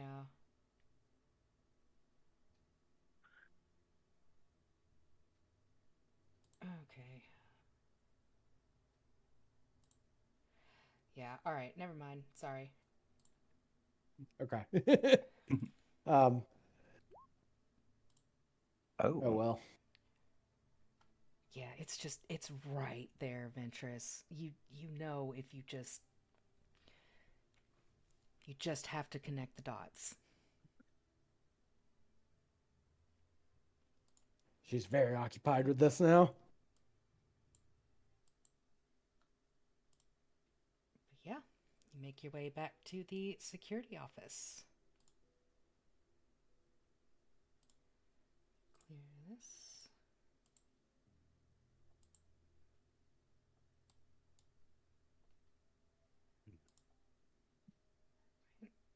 And Marrow, I assume you're with them this time? Absolutely. All right. So we'll have you all down here. Yeah. You make your way into the security office, and George looks up at you and waves. Says, "You're back faster than I expected. Did you need Riding something else?" confidently on up to the desk and wordlessly setting down the ring. And we got the weapons of his. Okay, wait. Hand crossbows. 4 gang members. I see. Yeah, he goes through his papers on his desk and he pulls out the wanted poster for Luke the Duke. And there is a picture of him holding his sword with the signet ring clearly visible. So he says, yes, this will do nicely. You took down the group? How many did you say? 1, 2, 3, 4.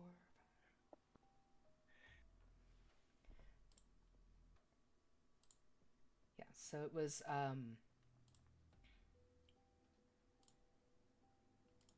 total it was 5 bandits. Luke the Duke and 4 extras. The druid was feisty though. The assassin got away.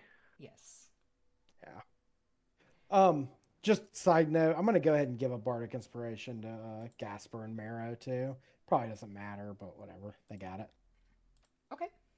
So now all 3 of them have one now. Perfect. Let me just put a note on here. It's just gonna be my I figure it's like as you get like halfway through the day, if you haven't used it, probably makes sense to just go ahead and hand them out. yeah. Especially if you get him back on a short rest. Yeah. Okay.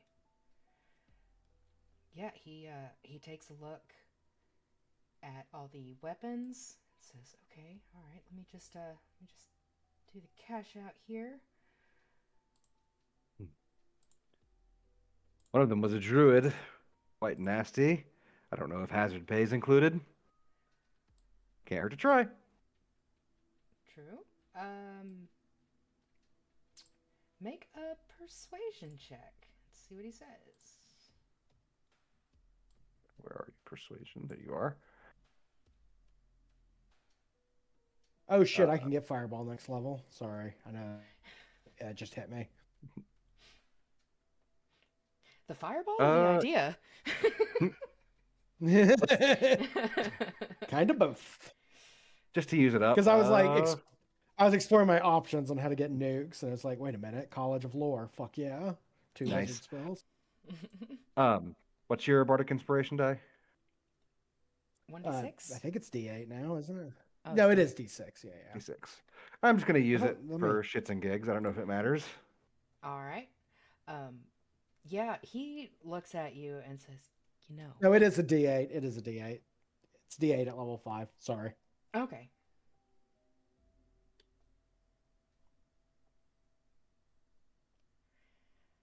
All right.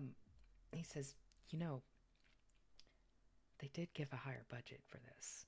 We thought their gang was much bigger, as much trouble as they've caused. But from the paperwork, you get 300 for Luke, and then 25 for each. But if one of them was a nasty druid, as you said, then we can bump that up to 100 for that one. So you'll get 450 total." That one was certainly worth 4 of the others. I've heard druids can be nasty, nasty creatures. This one was certainly unpleasant. Oh. I know the refugee camp is going to feel much safer knowing that those bandits are taken care of. They had accosted refugees coming through a few times, but we could never get a hold on them. They kept disappearing. All of you have been around long enough to be able to figure that the druid was probably keeping them hidden pretty effectively. Yeah. Well, Yeah. that's one problem that these people won't have to worry about any further. Yeah, you receive 450 gold. Nice. You can distribute Oh, how yeah. you wish.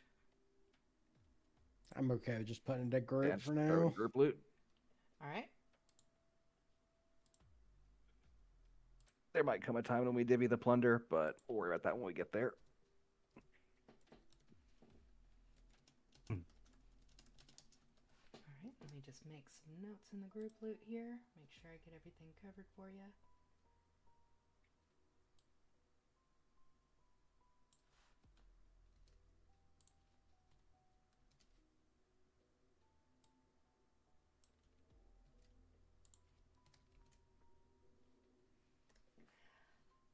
Okay.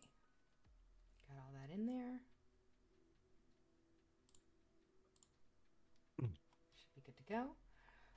All right. So then to glittering gaieties. Yep. This one Ventress can take the lead on. Indeed.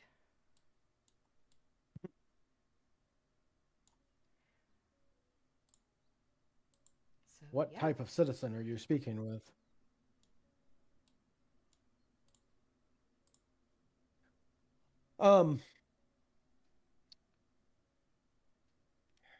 Yeah, I mean, let's just head in. Same way we entered, honestly. right. Box held aloft and forward. Yeah, Julie looks up as you open the door, and her eyes go wide. Oh, you found it! Oh, thank the gods! She rushes over towards you and reaches for it. There is one little problem. That she kind of pulls it away, not like forcefully, but like almost keep away. Okay. Her face kind of sours for just a second, before plastering back on a smile that doesn't quite reach her eyes. Yes. What's the problem? The key, 'twas nowhere to be found. You didn't find the key? We Oh, did no. not, and we searched, believe you me. This is terrible. Why would someone take the key but not the... Oh, this is not good. This is not good at all. She almost starts talking to herself like she forgets you guys are there. And she's looking at the box that Ventress is still holding, and her eyes are just locked on it as she's just kind of muttering to herself, where could it have gone? Who would have taken it without the box? I'm examining her. I'm examining her. I'm trying to put together what's going on here. Okay. Roll an insight. With advantage. Wait. Yeah, Hey, I'll take it. She looks panicked that this key is missing. She looks frantic. She's just barely holding it together. I think, Marrow, you would also notice this with your passive insight. Gaspar, you can also roll if you'd like to, but she is clearly worried about this. Miss Julie, you're clearly distressed. And I don't mean to point fingers. I'm not aware of the whole situation, given that you were so withholding of any information on this matter, but is it possible your merchant friend maybe held on to the key? Do you have a way to contact him? Oh, can- what a fine brain you have, Mr. Marrow.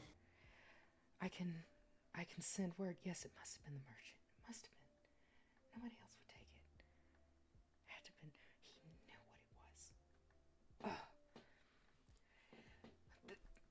Thank you for bringing the box back. I will reach out to the merchant. He should have made it to the next city by now. I'll send word and get this taken care of. Yes, your reward. She starts counting out gold pieces. Perhaps we could be of further use to you.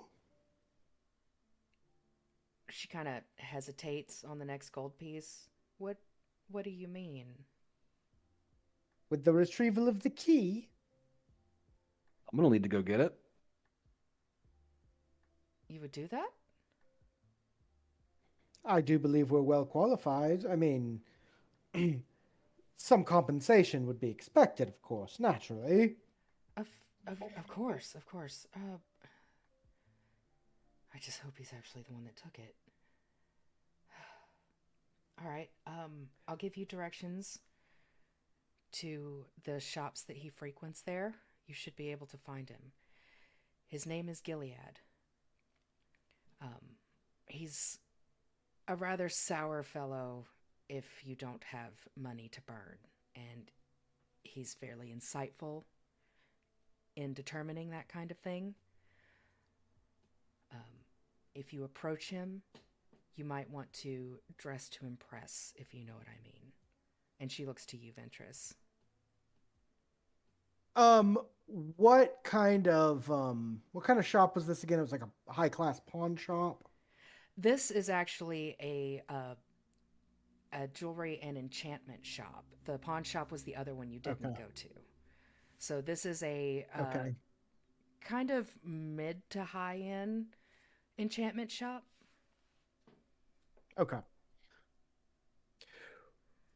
Well, he sounds like a man of ample status. Perhaps it would be in your interest to equip us to meet such an individual? I suppose I could help you out with a few things. Ha ha! She'd take you over to a display case where there's like necklaces, bracelets, rings, different types of jewelry, and you can pretty easily tell this is the non-magical pretty stuff. And she'll say, you can pick any 3 things for each of you, if you'd like. What's wrong with how I look? He says. You think there might be a cockroach under his mustache? Is that? Oh my god! Please get that out of here! Oh, don't mind him. He's an illusionist. He finds it quite amusing to pretend there are little vile things crawling all over him. Very It's a character juvenile. flaw, but we do love him. I see.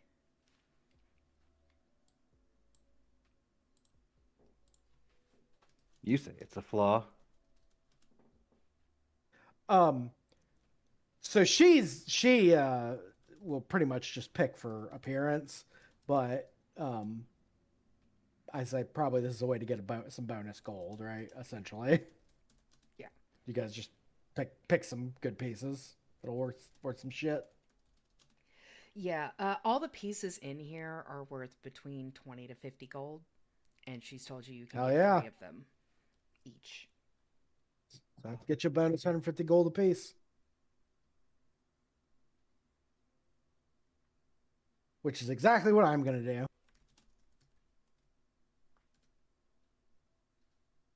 Although, actually, she would take the jewelry, so I'm just going to add it to my inventory like that. Okay. Miss Ventress, I have no need for jewels or baubles. They will not benefit me in any way, so if it's 3 each, then you may claim my 3. How very generous of you! She only hesitates a moment. Yeah, She'd help you pick out pieces and get the ones you indicate. I'm sure Fox would get She has some really nice rings. She and Vox have both added to their ostentatiousness. Perfect. All right, and she would give you a map to the next city and have a couple little X's on different buildings, and she'll say these are the merchants he usually visits when he goes to this city. So you should be able to find him at one of those. It's his favorite place to visit, so he's usually there for at least a week.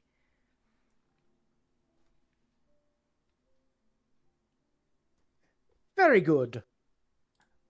We should make haste then. Indeed, but there is one other thing of great importance I have to tell you. That's the end of today's session. Oh dear. Oh no!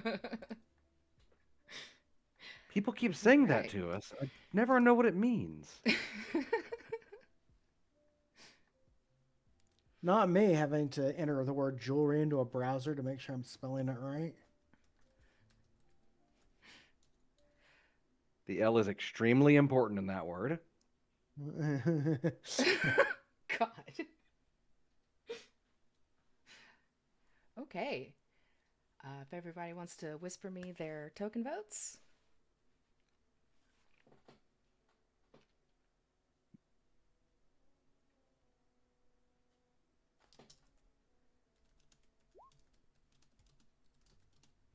The jeweler was Jenny, is that right? Julie. Julie.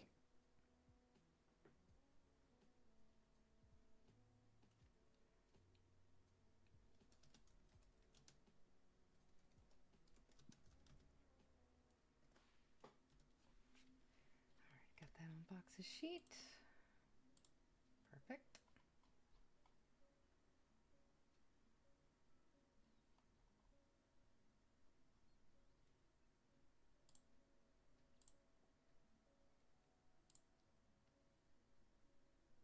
Okay.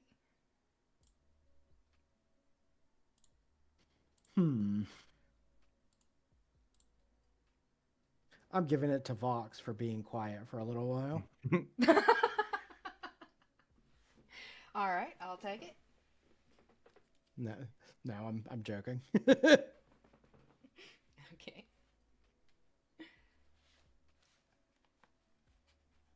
It is quite the feat for him, I've noticed.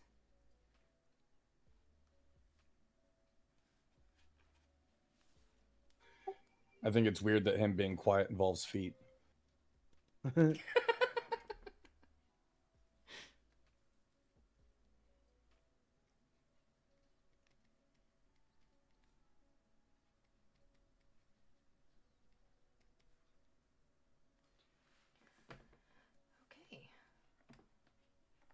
Just waiting on one vote. If it's mine, I sent it in Discord. I got yours.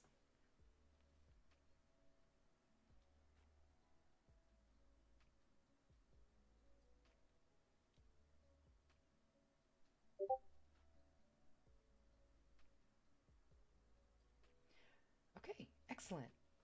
Mero, how about you go first? Yeah, my vote this week is to Wes for Ventress. The RP and the character acting was fantastic. Even still, I do want to give an honorable mention to Vox for the in-character recap at the beginning of session, because that was fucking awesome True. as well. That was great. Indeed. Okay. Gaspar. I gave mine to Marrow. The big thing I think that pushed me over it was just the coordination of like set up the trap and then spring the trap. Like that was Nice. exactly how I hoped. Like we pretty much just shut that encounter down, and jumping You right in did. with the teamwork was perfect. It was exactly what I hoped would happen. Fucking spike growth. Unbelievable. Wait great. till I get another level or two. Okay, Ventress. I gave mine to Gaspar. I liked being in his home, and I found the relationship with the servant man very touching, very grounding for a hard-edged character. Indeed. So we went full circle, guys. Okay. We had that exact same thing happen in the Friday game, and it was like, oh, this is a good sign of a healthy group. Everybody gets Sure. one. Yeah. My vote is going to be for Ventress because I love that she came in scolding all of you at the beginning, and that Wooden suckers. No, I'm kidding. that just cracked me up and made me very happy because like when y'all broke the fingers, I was like, oh, this is a little much. I understand, but okay. But coming in scolding, that got my vote very early. But I think I've been everybody looking did forward to that fantastic for a few job. days. Yeah. All right.